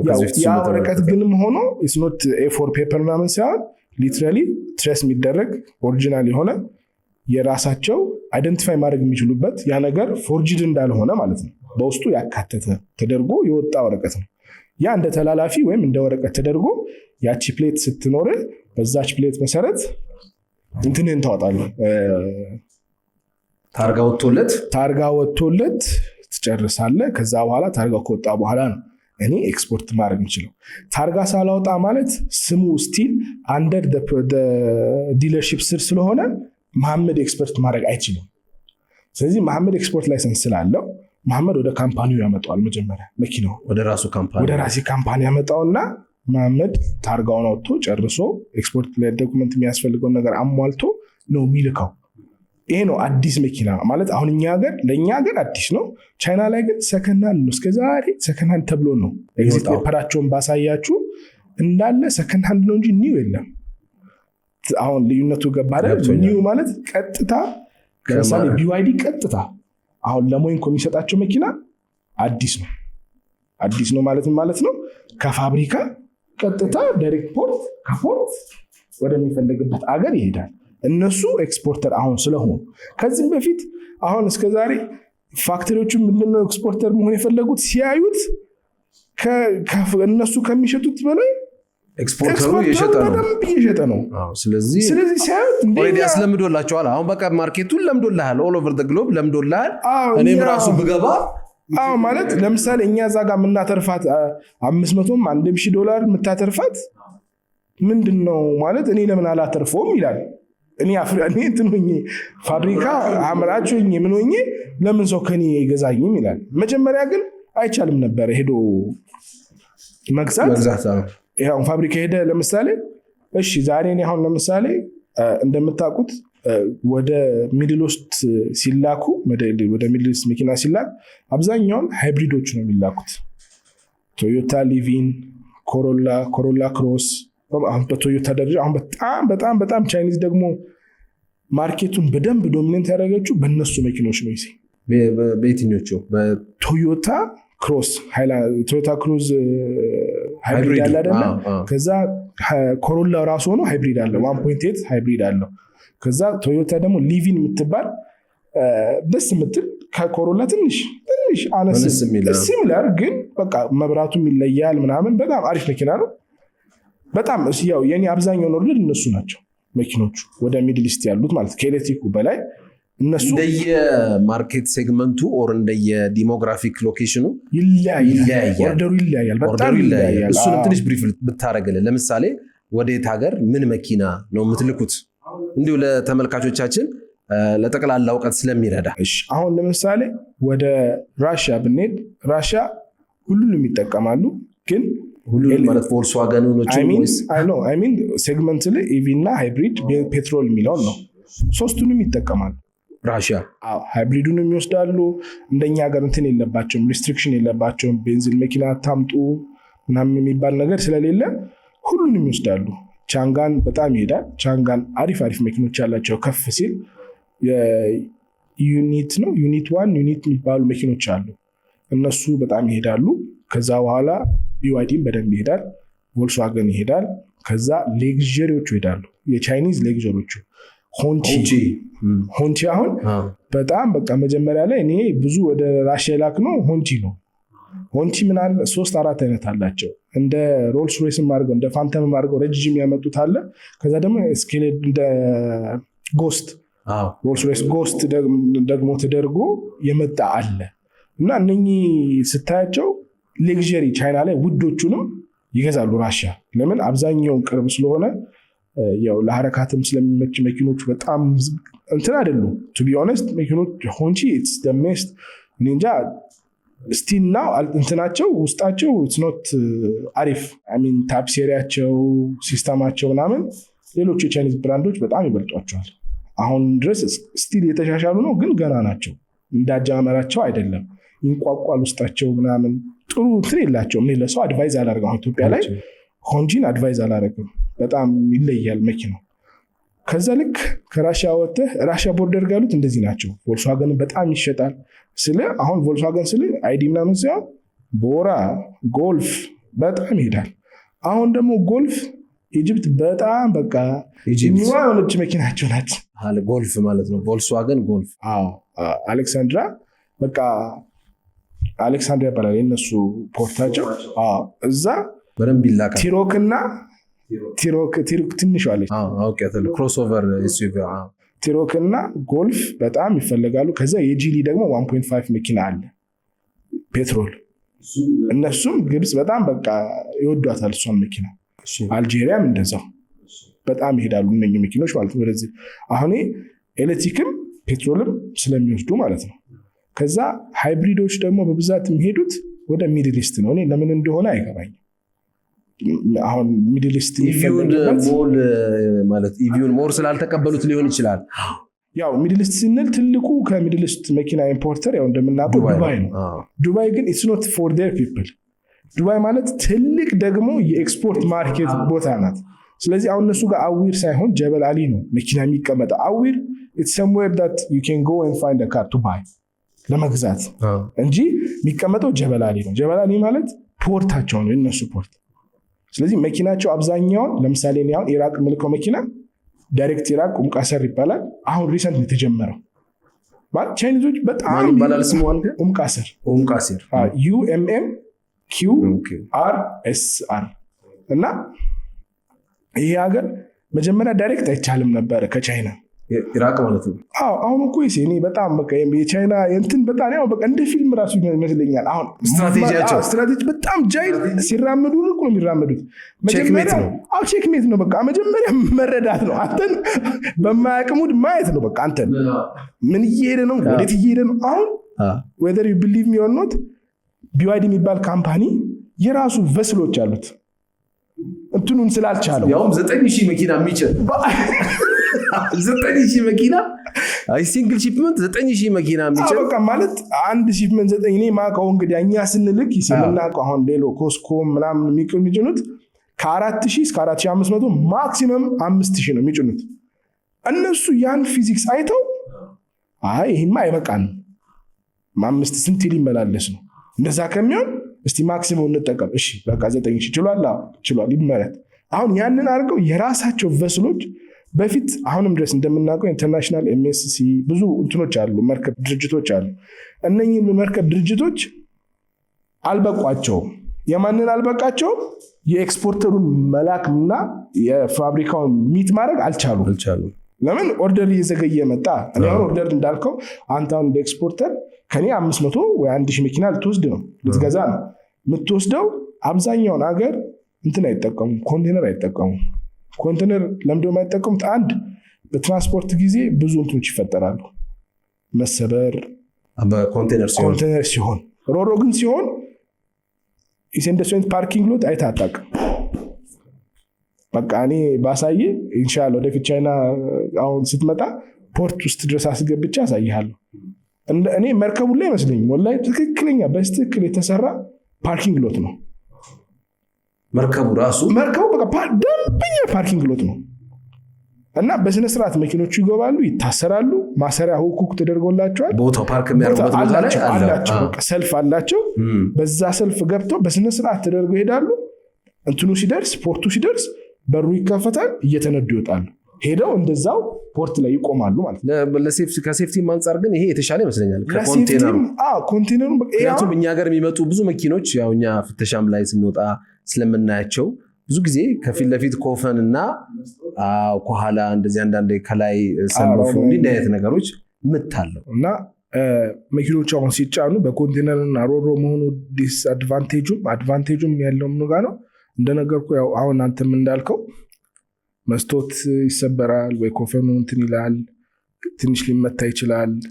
እዚህ ጋር እንደው ብሪፍ ብታደርግልን የሚመታበት ሪዝን ያው ለተመልካቾቻችን እኛ እናውቀዋለን እንዴት እንደሆነ እንዲረዱትና እንዲያውቁት ነው። ኖርማሊ 2-3 መኪና 4 መኪና ሲጫን ከፍና ዝቅ ስለሚል ነው ወይስ ምንድን ነው? ኖርማሊ እንዲና እንዲህ የሚጫን ከሆነ ለምን ይገጫጫል? አሁን ምንድን ነው መሰለህ ያው ቻይና ላይ ጫኞች ማለትም ኤክስፖርተር እኛ ነን። ከዛ ፎርዋርዲንግ ካምፓኒ አለ። ፎርዋርዲንግ ካምፓኒ ዌርሃውስ አለው። ዌርሃውሱ ደግሞ ይህን የሚጭን ሰዎች አሉት ማለት ነው። እና እንደዚህም ብሎ እንትን አይደሉም። they have a designers ኢንጂነሮች አላቸው። ለምሳሌ አንድ ኮንቴነር 3 መኪና ይበቃል፣ 2 መኪና ይበቃል። መጀመሪያ ቡክ ስታደርግ የመኪናውን ዲያሜትር ነው የምትልክላቸው። የፈለገ እነሱ 300 ጊዜ ይጫኑ የሚመጣው ድጋሚ ይሰሩታል። ለምን እንትን እየጨሃውን ኦፕሽን እየጨምንትን ሲል መኪናውን ዛሬ 3 ወር 4 ወሩን ብትልከው የዛሬ 3 ወር ላይ ትንሽ ሊለይባቸው ስለሚችል they want accuracy በጣም ስለሚፈልጉ ምንድነው የሚሆነው አለ ዲዛይን ይሰሩትና የኔሰሩትን ዲዛይን ምን ያደርጉታል ያ በ3D በሶሊድወርክስ በ2D በስነ ስርዓት ተሰርቶ ያው እሱን ስላለኝ አስገበሰታና እዚህ ፊቶቹ ላይ ታስገባዋለና እነኚህ ዲዛይኖች በስነ ስርዓት ተሰርተው ልክ እኛ በፊት ቮልክስዋገን ስንሰራ በ3D መጀመሪያ ሰርተን አይደለ አክቹዋሉን አውጥተን እንሰራው። ስለዚህ ያንን ስንሰራ እነሱ ያንን ሲሰሩ አኩሬት ነው፣ ግን እኛ ጋር ነው ጥፋት ያለው። እኛ ጋር ስለ ኢትዮጵያ ላይ ወይም ጅቡቲ ላይ ነው። እኛ በጣም ችኩል ነን ለመውጣት ለማለት። ከዛ ደግሞ አንዳንድ ቦታዎች ያው ሂውማን ኤረር ይፈጠራል። ለምሳሌ ያደረጉት ብረት ወይም የሚመጡበት ሰዓት ላይ ያው መርከብ ላይ ወይ ዌቭ ይኖራል ምናምን ሲነቃነቅ እነሱ ግጥም አድርገው ያሰሩት ሊበጥስ ይችላል። አንዳንድ ደግሞ በቦታው ደግሞ ይሄን የሚያስሩት ሰዎች በቦታ ያሉት ይሄ ቻይና ላይ ያሉት የሚያስሩት ሰዎች ግጥም አድርገው ያስሩትና ያ ዌቭ ሲለው ይበጠስና ሲበጠስ ደግሞ ብረቱ የዛን ሰስቴን ሳያደርግ ሲቀር እዚህ የተደገፈበት ብረት ሲመታው ቤንድ ያደርግና እቺ ቤንዷ አንድ ቦታ ናት መስታወቱ የምትመታው ግን ምቱ ሃይ ስለሆነ ትርትር ያደርገዋል ይሰነጥቀዋል። ያ ነው የመጀመሪያው። ለኮፈን ላልከው ግን አም 100% ሹር ለምን አብዛኛውን ጊዜ መኪኖች ሲጫኑ አለሁኝ አያለው እዛ መኪኖች ፖርት ላይ ሲገባ ኒምቦ ፖርት ላይ አለሁኝ። ለምንድን ነው የምኖረው? ለከስተመሮቼ ለኔ ላሉት የትም ሀገር ላሉት ቪዲዮ ኮል ማሳየት ፈልጋለሁ። እዚህም ደግሞ ያሉ ኢትዮጵያም ያሉ ያቆኛል ቦታው ላይ ሄጄ እንደዚህ እናደርግና ይሄ ምንድነው ዛሬ ሰዓቱን ይነግረኛል አይደል? ሰዓት ቀኑን ይነግረኛል። እንደዚህ አድርጌ መጀመሪያ አነሳና ከዛ በኋላ ቪዲዮ ኮል አሳያቸዋል። ይሄንን እቀርጽላቸዋለሁ ከነሰዓቱ ያው ቀኑ ማለት ነው። ሎዲንግ ታይም መጀመሪያ ነግራቸዋለሁ።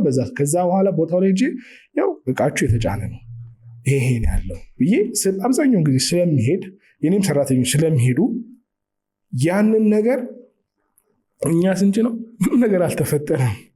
አብዛኛውን እዚህ ሲደርስ ነው ጅቡቲ ሲደርስ ዱባይ ሲደርስ ሲያወርዱ የኛ የጅቡቲ ላይ ያሉት ምናምን መጀመሪያ ፎርክሊፍቱ ገብቶ መኪናውን ከፍ ማድረግ አለበት ብረቱን ለመፍታት። እነሱ ከፍ ሲያደርጉ ያ በጣም ቀስ ብሎ ነው ማለት ከፍ ማድረግ ያለበት ሁለት ሰው ነው። አንድ ፎርክሊፍት አንድ ደግሞ እንትኑ ላይ የሚቆም ፎርክሊፍቱ ጎን የሚቆም ፎርክሊፍት አያም ሚነዳው መግባትና እቺ መንከሱን ነው እንጂ ቀና ብሎ አያም የሚያየው እዚህ ጋር ይቆመው ነው። ከዛ አንሳንሳ ይላል በቃ ሲለው በቃ እሱ ቀስ ይሄ እኛ ጋር እኔ እንትንም ሲፈታ ጅቡቲም ሲፈታ ስላጋጠመኝ ራሴ ደግሞ እያየሁ ስለተፈታ ሲያረጉት ከፍ ሲያረገው ይወስድና ጋር ያረጋዋል።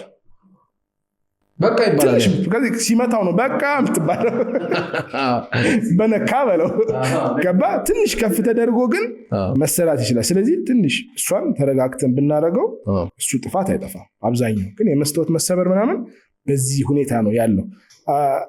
አንዳንዴም ደግሞ ያው እኛ ጋር ልክ መስታወቱ የሚሰበርበት ደግሞ አሁን ብለህ ዌርሃውስ ላይ ያሉ ሾፌሮች ማታ 24 hours ነው የሚሰራው ይሳቅ ፖርት ላይ። እኛ ጋር ቻይና ላይ 24 hours ነው ስራ ያለው ፖርቱ ላይ። አዎ ጭነት ምናምን ተብሎ ምናምን የለም። እንትን ነው የሚቀየረው፣ ሽፍት ይቀየራል ይገባል እንጂ ማታ 7 8 ሰዓት 10 ሰዓት ምናምን ፖርቱ ስራ አይቆምም። አንተ ትቆማለህ እንጂ ስራው አይቆምም። አንተ ደግሞ ሂድ መብት ነው። ግን ስትሄድ ሌላ ሰው ተክቶ ነው የሚሄደው። ወላሂ ነው በጣም ደስ የሚለኝ እኔ ማለት ፖርት ገብቼ አንግቼ የወጣሁበት ቀን አለ ማለት በቃ እነኚህ ሰዎች ብለህ ብዙ የምንማራቸው ነገሮች አሉ። ስራ አይንቁም። በተለይ ደግሞ በጣም ዴዲኬትድ ናቸው። ልክ ነው ላላቸው ለተሰጣቸው ስራ በጣም ዴዲኬት ናቸው እና ሳይጨርሱ መሄድ። አሁን ለምሳሌ እኛ ጋር የሆነ ስራ ጀምረን ወይ ሜካኒክም ሊሆን ይችላል ወይ ደግሞ ኦፊስም ላይ ሊሆን ይችላል፣ መንግስት ስራ ቤት ሊሆን ይችላል። ልክ ስራ ሲደርስ ሊያናገረው ገና ሳይደርስ ፊቱን ይዘፈዝብብ ይችላል። በቃ እንድታዘውም አይፈልግም። እንዳሰሪ የሚሰራው ሰው በቃ ሰዓት ደርሷል መሄድ ፈልጋለሁና የቀረው ሜቢ ከዛ በኋላ 1 ሰዓት ሊያወጣ ይችላል ያቺን ስራ ለመጨረስ። ግን ያቺን 1 ሰዓት እዚህ ጋር ወስጥ ከማረጋት ወይም 30 ደቂቃ ጨምሬ ስራውን ከምጨርስ አረት ይይል ነው ሄደው በቃ እንደዚህ። እና ይሄ ነገር አልተለመደም እኛ ሀገር። ቢለመድ በጣም ደስ ይለኛል። ለምን እንትናችን ይጨምራል። አሁን ምን በጣም እየሮጠ ይሄዳል። አሁን አልተሰራም አይደለም እየተሰራ ነው። ግን እንደዚህ አይነት ነገሮች በጣም ከተደረገ ማናድግበት ምንም ጥርጥር የለውም። እና ይሄ ነው። ስለዚህ ይሄንን ብዙ ካወራሁኝ ያው ይቅርታ። ግን ምንድነው አሁን ላልነው የመኪና መከልከሉ ዋነኛ ዓላማቸው እነሱ ብራንዳቸው ሉዝ እንዳያረጉት ብራንድ ስሙ። ስለዚህ ከብራንድ አንጻር ነው። አሁን አንተ በኢትዮጵያ ትቀልዳለህ? ኔቨር በስራ ትቀልዳለህ? አንተ ለምሳሌ አንተ ጋር መጥቼ በማገኘው ሰርቪስ ያንተን መጥፎ እንዳወራ ትፈልጋለህ? እንዴትም አልፈልግም። በቃ እኔም ደሴምቲ ያንን ስለማልፈልገው አንተ ያን ከምታደርግብኝ አንተ ሌላ ኤክስትራ ኮስት ወስዶብህ ያንን አጥፍተህ መስራት ነው የምትፈልገው ራስ ሪስፖንሲብል ሆነ ለስራ። ስለዚህ እነሱም አሁን ይሄዱበት ያሉት ዛሬ ላይ ራሳችን እንገባና ዲለርሺፑንም እንከፍታለን፣ አፍተር ሴልሱንም እንከፍታለን፣ አስተካክለን ስማችንን ጠብቀን እንሰራለን ነው። ስለዚህ ዛሬ ላይ እነሱ ይህን ነገር ያቆሙበት ዋነኛ ምክንያት አንደኛ እነሱ ማርኬታቸው በደንብ እንዲረግጥ ማለት በየአገሩ ዲለርሺፕ ሲኖርህ ሞር ዶሚናንት ታደርጋለህ ማለት ነው። አሁን ከዚህ በፊት ሜርሴዲስ ነው በየአገሩ ያለው፣ ቮልክስዋገን ነው ያለው፣ BMW ነው ያለው፣ እንደዚህ ነው። ይኸው ዛሬ ላይ ኢትዮጵያ ላይ ስንት ጋር ካለው አይቻለሁ ከመጣሁኝ አሁን ሌላንኮም እናውቃቸዋለሁ። አውተንቲኬት የሆኑ ዲለርሺፖች በእነሱ ጋር መርጅ አድርገው የሚሰሩ ቻይኒዞች አሉ ግራንት ተደርገው።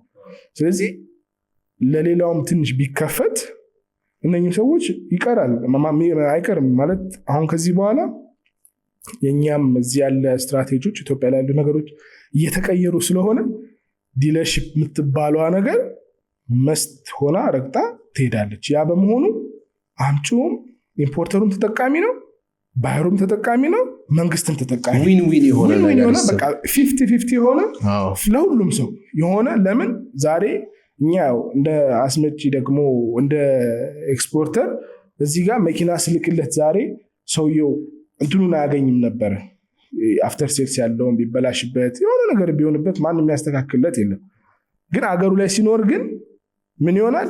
አንደኛ ዲማንድም እየጨመረ ሄዳል። ለምን ለምሳሌ ሰው ምን ልግዛ ወይኔ ቢዋይዲ እኮ ከዚህ ቦታ ብገዛ ቢበላሽብኝ ታሰራለሁ ማን ይሰራልኛል ምናምን። ልክ ነው። ሰውን አሁን ብዙ ኤሌክትሪክ ላይም እንዳይደርፈር የሚያደርገው አላየም። ይሄን ነገር የሚሰራለትን ሰው አላገኘ፣ በስነ ስርዓት የሚያደርግለት ስላላገኘ ምን ብሎ መኪና ኤሌክትሪክ መኪና ይገዛ? የለመደውን ቢነዳና ቢኖር ይሻላል ይፈራል በሚያውቀው ማለት ነው። ስለዚህ ያ ግን ሲሆን ሞር ሰውም ዋይኖት እኔ ሪስፖንስብል ሆኖ የሚሸጥልኝ ካለ አፍተር ሴልሱ የሚሰጠኝ ካለ ፓርት ማልቸገር ከሆነ ለምን አልገዛም ብሎ ወደ መድፈሩ ሲመጣ ዛሬ የምናመጣት የነበረችዋ ዲማንድ ለእኔ እንደ ሰፕላየር ይጨምርልኛል፣ እንደ ኢምፖርተር በስነስርዓት ስራዬ ሪትሟን ጠብቃ ሳይክሏን ጠብቃ ትሄዳለች።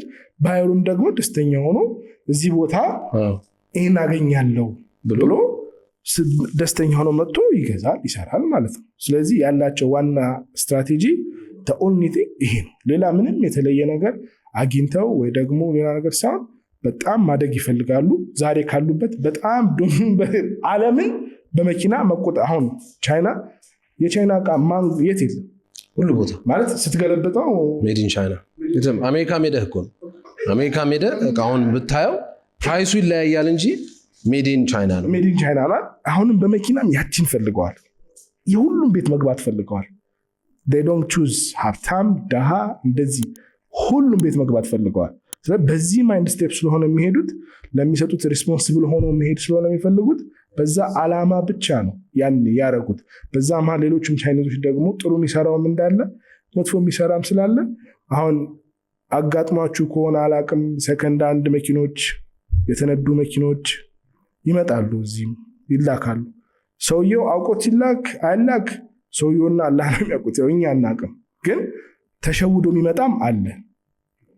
እኛ ጋር እዚህ ላይ ትንሽ እንደው ብሪፍ ብታረግልን ብዬ የምለው እኛ ጋር ላይ ያው አንዳንድ መኪኖች ላይ ስንፈትሽም ወር ደግሞ ከገዙም በኋላ መጥተው እዚህ ጋራጅ ላይ ሰርቪስ ሲደረግም የምናገኛቸው ነገሮች አሉ እና ከሱም ውስጥ ምንድነው መኪናው ዲያግኖስ ሪዛልት ላይ የሚገኘው የማይሌጅ ኪሎሜትር እና ኤግዚስት የሚያደርገው ዳሽቦርድ ላይ የሚገኘው ኪሎሜትር በጣም የተለያየ ነው እና እሱ ቻይና ላይ ሰከንድ አንድ ተብሎ የሚሸጠው ነገር ነው ወይስ ደግሞ ኢምፖርተሩ እዛ ጋር የሚሰራው ነገር ነው? እስቲ እዚህ ላይ ያለህ ነገር አሁን ምንድነው? ያው እኔ ካለኝ ኤክስፒሪየንስ እኛ አሁን እንደ ኤክስፖርተር ቻይና ላይ ነው ዩዝድ መኪኖች ልካለሁ።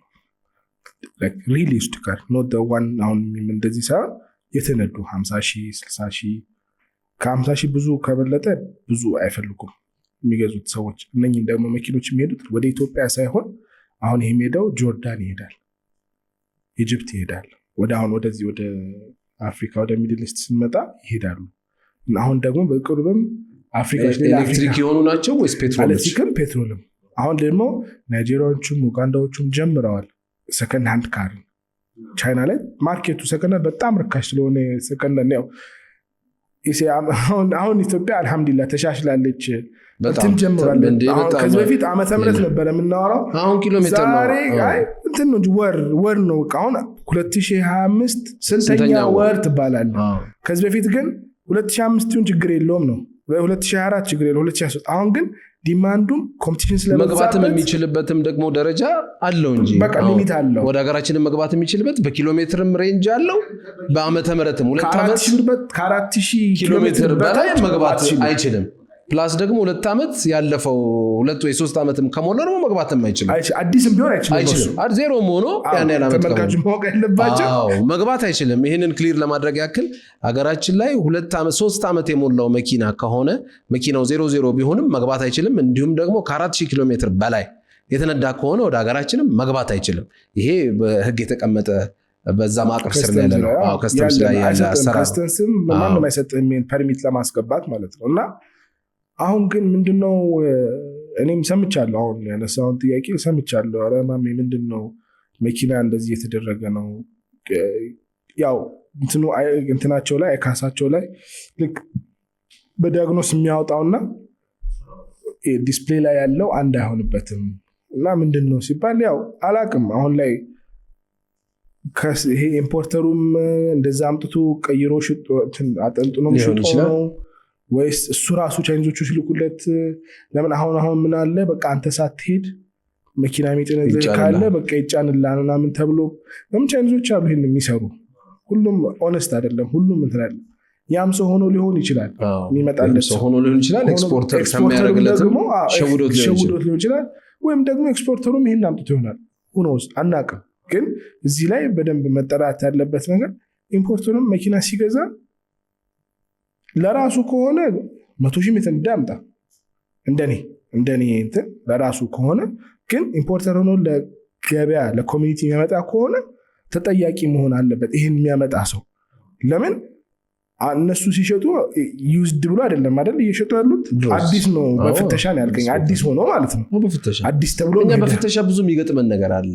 ሌት አለውን አሁን ማይሌጁ ይቅርና ዓመተ ምህረቱ ላይ በጎን ያለው ፕሌት ላይ የሚለጠፉ ልጥፎች አሉ። ይሄ ማለት 2024 የሆነው መኪና ልክ 2025 እንደሆነ ተደርጎ ሊሸጥ የሚችልበት አይነት ሁኔታዎች አሉ። አሁን በጣም ከባድ ነው። በጣም ከባድ ነገሮች ናቸው። ለምንድን ነው መሰለህ እንደ ሀገር ደረጃም ድክመትህን እያሳየ ነው። ይሄን የሚከታተለው ኢንስቲትዩት፣ ይሄን የሚከታተለው ኦርጋናይዜሽን ይሄን በደንብ መፈተሽ ያለበት ሰው ሳይፈትሽ ነው የመኪና እየሆነ ያለው ማለት ነው። ስራው እኮ እንደዛ አይደለም። ስራው መኪናው ከገባ በኋላ ሲገባማ ሁሉን ነገር ገዢ ይሄንን ስለማያውቅ ነው። ገዢ ለምሳሌ ሲገዛ መኪናውን ዓመተ ምህረቱን ኮንፈርም ለማድረግ ማየት የሚገቡትን ነገሮች በምን ያውቃል? ቪን ነበር ገዢ እኮ ከዚህ ነገር ጋር ምንም አይነት አንደርስታንዲንግ የለውም።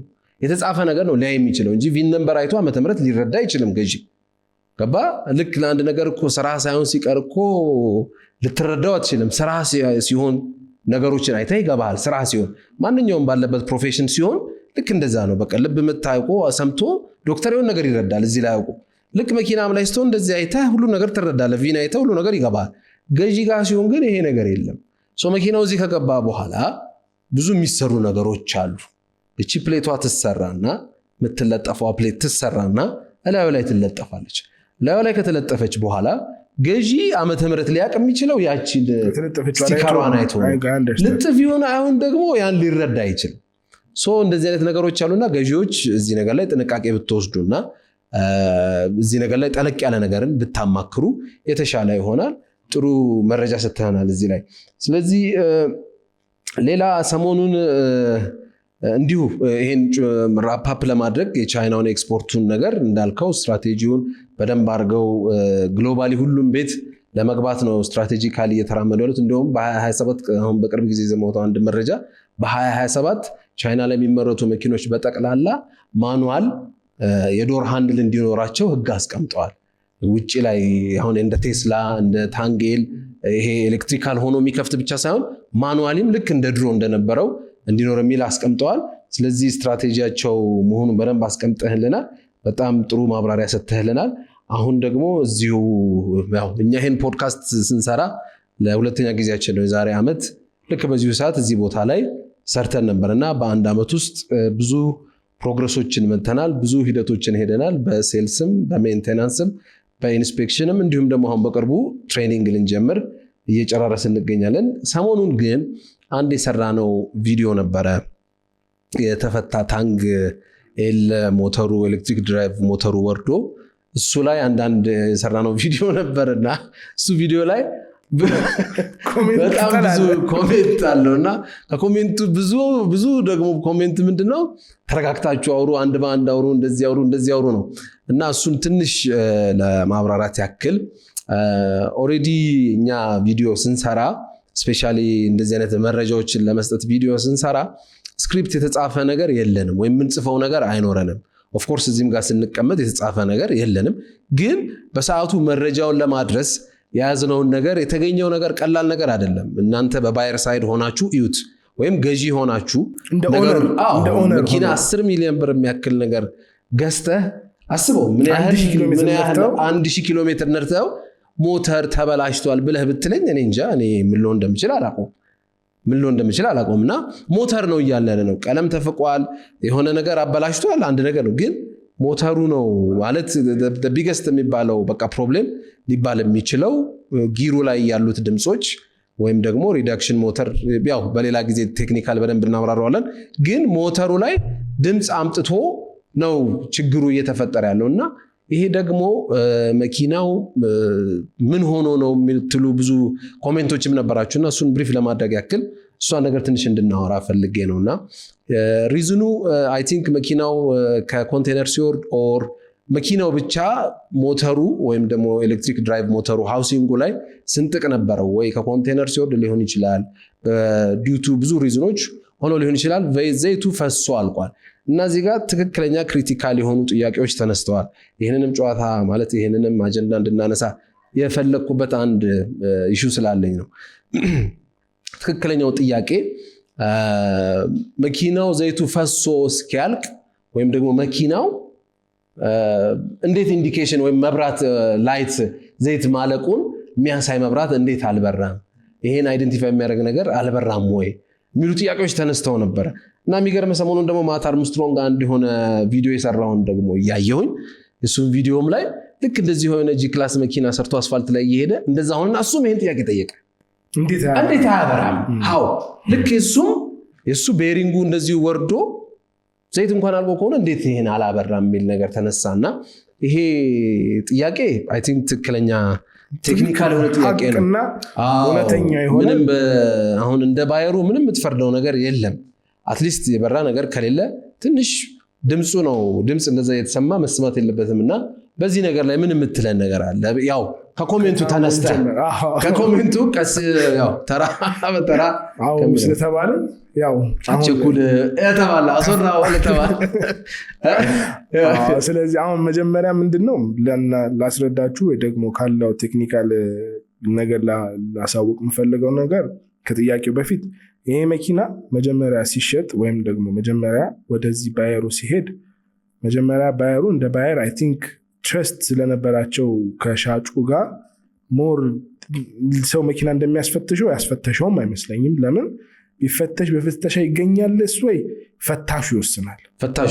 ልክ ነው። ይሄን ነገር ለማግኘት ኢትስ ሪሊ ማለት to be honest ከታች ተኝተህ እንደ አይነት መኪና ድምፅ አዲስ ተብለ you know 10 ሚሊዮን ብር ሰው ሲገዛይን መኪና ማለት ፈትሽም ተብለህ ብትሄድና ብትፈትሽ ይሄ ነገር አለ የሚል ኤክስፔክቴሽን በጣም ይቀንሳል። ዘይት ከዛ በኋላ ሊሆን ይችላል እንጂ መኪና መሸጫ ቤት ሄደህ እንደዚህ ቆሞ it's really አሁን ለኔ እስካሁንም ድረስ ጭንቅላት ውስጥ ያልተመለሰ ጥያቄ ስለሆነ ወይ ደግሞ ይሄን ያልተጨካክነን ነው ወይ ሚልም ነገር አለኝ። ለምን ኢትዮጵያ ላይ ኢምፖርተር ነኝ። ያው መኪና ያስመጣ ማሚኒም በሚታወቀው መኪና አስመጥቶ እየሸጠ ነው ያለው።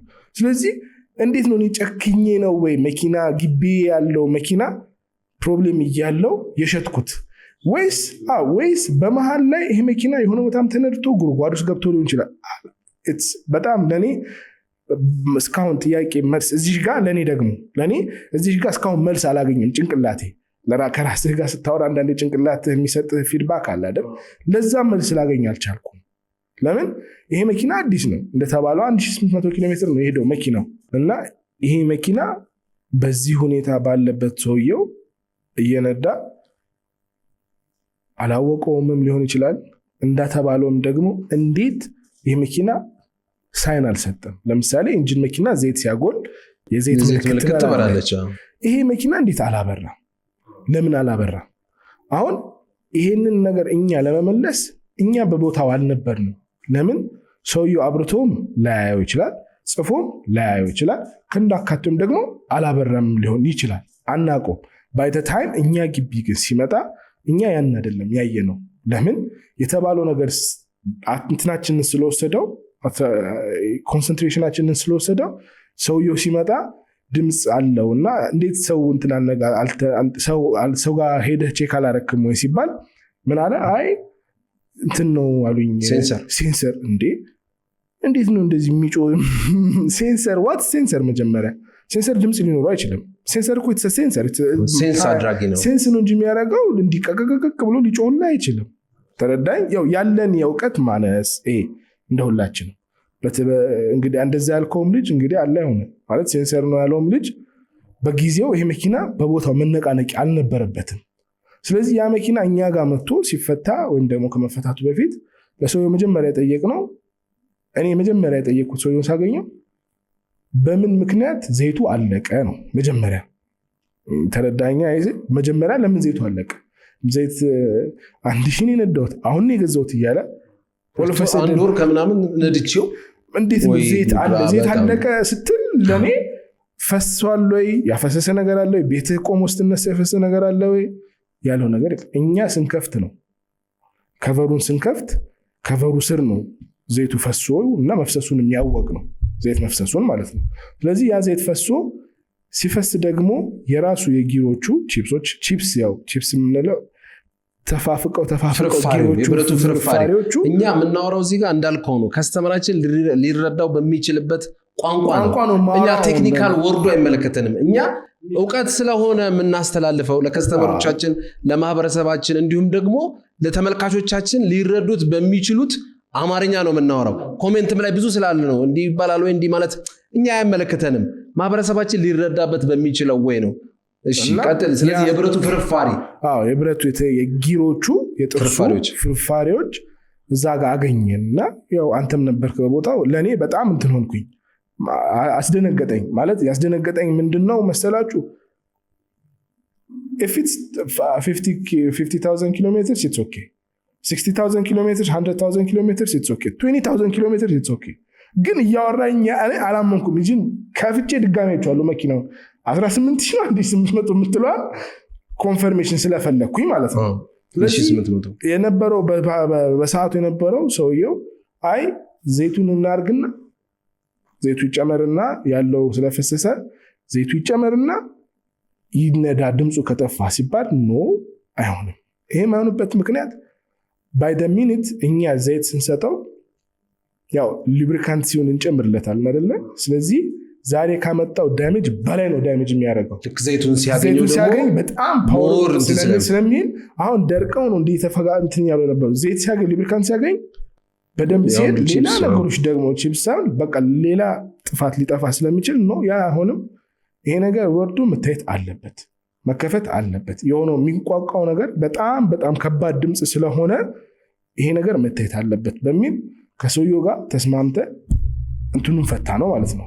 ኢንጂኑን ወይም ደግሞ ኤሌክትሪክ ድራይቭ ሞተሩን ፈተን ወርደን ስንከፍተው ተመልካቾች እንዳያችሁት ቤሪንጎቹ የሆነ ቦታ ነው፣ ሌላ ነገሩ ሌላ ቦታ ነው፣ ብዮቹ ሁሉም ነገር እንደገና ተሰንጥቋል፣ ተሰብሯል። ለምን? ቶርኩ ሃይ ነው። የዚህ መኪና ቶርክ ሃይ ነው። ኤሌክትሪክ አይደል? በጣም ኢንስታንት እኮ ነው ቶርኩ፣ እዛው ላይ ነው ቶርኩ። እና ያ ነገር እንደውም አልহামዱሊላህ በዚህ ያለፈለት ስለ ቤሪንግ ላይ የሰበረው ቤሪንግ ነው። የሶስቱም ቤሪንጎች እዛ ጋር የነበረው ለምን መልቲፕላየር ስላለው ቶርክ መልቲፕላየር ጊሮች መልቲፕላየሮች ስላላቸው የነሱን ነው የሰበረው ስላቃተው። ስለዚህ ያ ነው ችግር የለውም። ግን ባይሆንስ ኖሮ ይሄ ሰውዬ ቢነዳውስ ኖሮ እንደባለው ሴንሰር ነው ብሎ እኛም ጋር ሳይመጣ ሌላም ቦታ ዝም ብሎ ቢነዳው ሌላ የከፋ ነገር በአደጋም ደረጃ የከፋ ደረጃ ይደርሳል፣ በእቃም ደረጃ የከፋ ነገር ይደርሳል። እና እሱ መኪና ላይ ገጠመው ዘይቱ ስላለቀ ደርቆ ምንድነው የሆነው? ያ በመድረቁ ሰዓት ሉብሪካንት ሌቭሉን ስላጣ ያን ነገር ደርቆ መሰበሩ ላይ በቃ ዜሮ ሆኖ ስለደረቀበትና ቶርኩ ስለበዛ ሰበረው ማለት ነው። እና ያንን ነገር እኛ አውጥተን በሚመለከተው ፕሮሲጀር በሚኬደው ፕሮሲጀር አድርገን ፈተን ስናይ ይህን ነገር ፋይንድ አውት አድርገን ያገኘው ነገር ደግሞ አዲስ ለኛ አይደለም ለሙሉ ኢትዮጵያን አዲስ ነው። ለሁሉም ቱ ቢ ኦነስት ለማንም አይደለም። ይኸውልህ መኪና በፎልት ወይም ደግሞ በአደጋ ኢትስ ኤክሰፕሽናል ነው፣ ተቀባይነት አለው። ተጋጭተህ የሆነ ነገር ውስጥ ገብተህ የሆነ ነገር ሆኖ ምናምን ማንም አክሰፕት ያደርጋል። ግን አዲስ መኪና እንደዚህ ስትል ትንሽ ይከብዳል ለመስማት በጣም ይከብዳል። እዛ ያን ቪዲዮ የሰራንበት ያለበትን ነገር ማወቅ አንድ ሰው ያለንበትን ደረጃ ማወቅ አለበት። ኖት እኛ ማርኬቱም ይሁን ጥንቃቄ እንዲወስድ ነው። ኢትዮጵያ ማሚኒምቦ ምንም አሁን እኛ ዋና ዓላማችን ትክክለኛውን ነገር ማድረስ ነው። ጥንቃቄ እነሱ እንደፈለጉ ይፍረዱ። ማንም ሰው ያወራ፣ ማንም ሰው የፈለገውን ይበል። ግን እውነት እንጊዜ እውነት ናት። ለእውነት እስከዛሬ ድረስ ዴፊኒሽን የላትም። እውነትና እውነት ሌላ ቃል የላትም። እውነት ናት። ሁለተኛ ቃል የላትም። ጊዜዋን ጠብቃ ትወጣለች። ብትሸፋፈን ምንም ነገር የለውም። እውነት ነው። ስለዚህ ያንን ደግሞ ያገኘውን ነገር እኛ ዳይሬክትሊ ያወጣንበት ምክንያት አንደኛ እነኚህ መኪኖች አዲስ ናቸው። ሁለተኛ ሰው ድምፅ ሲሰማ መኪና ላይ እንዲህ ትልቅ ድምፅ ሲሰማ መቆም፣ ምንም ነገር መንዳት ምናምን አያስፈልግም። ባለበት አቋሙ ለሴፍቲ የሚሉበት መንገድ ሴፍቲ ዳራቸውን ይዘው ከአደጋ መቆም የሚችሉበት ደረጃ ከሆነ ቆመው በቃ መንገደኛ ሳይሆን መጠየቅ ያለባቸው ሴንሰር ነው ያለው እንዳይልባት መንገደኛ ሳይሆን ስልኮች አሉ፣ ባለሙያዎች አሉ። እንዲህ አይነት ድምፅ አለ ምንድን ነው? እኔ ባላቅ ግን ስለ መኪኔ የምሰማውን ነገር ቀቀቀቀቀቅ እያለ እያንፈቀኩ ማምጣት የለብኝም መኪኔን።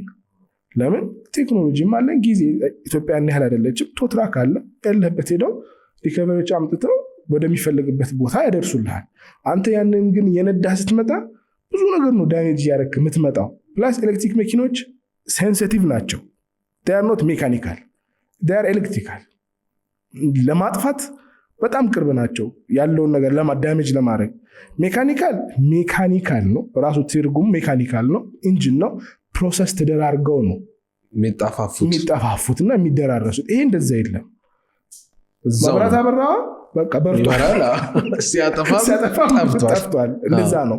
ስለዚህ ይሄን ነገር በስነ ስርዓት እኛ ያንን ያቀረብንበት ዋና እንትናችን አላማችን ይህንን ለማሳወቅና ሌላ እኛ ከተለያየው ተሽለናል ወይ እንደዚህ ምናምን ሳይሆን እንደዚህ አይነት እንትን እኛ ያለን ኢሜጅ ወይም እኛ ደግሞ እንዲኖረው ከስተመራችንም ጋር ተመልካቾችም ጋር እንዲኖረው የምፈልገው ነገር እኛ ያገኘነውን ለእናንተ ካላሳወቅናችሁ ብዙ ተደባብቆ የሚያልፉ ነገሮች ስላሉ እኛ ደግሞ አዌርነሱን መፍጠርና ያለውን ጋፕ በማጥበብ እናንተም እንድትረዱ ያለውን ነገር እንድታውቁ ጥሩ ጥያቄዎች ከኮሜንቱም እኮ ያው እንደተባልነው ሌላም ነገር ቢኖር ደግሞ እውነተኛ እንደቀድመው እንዴት አላበራም ይሄ መኪና?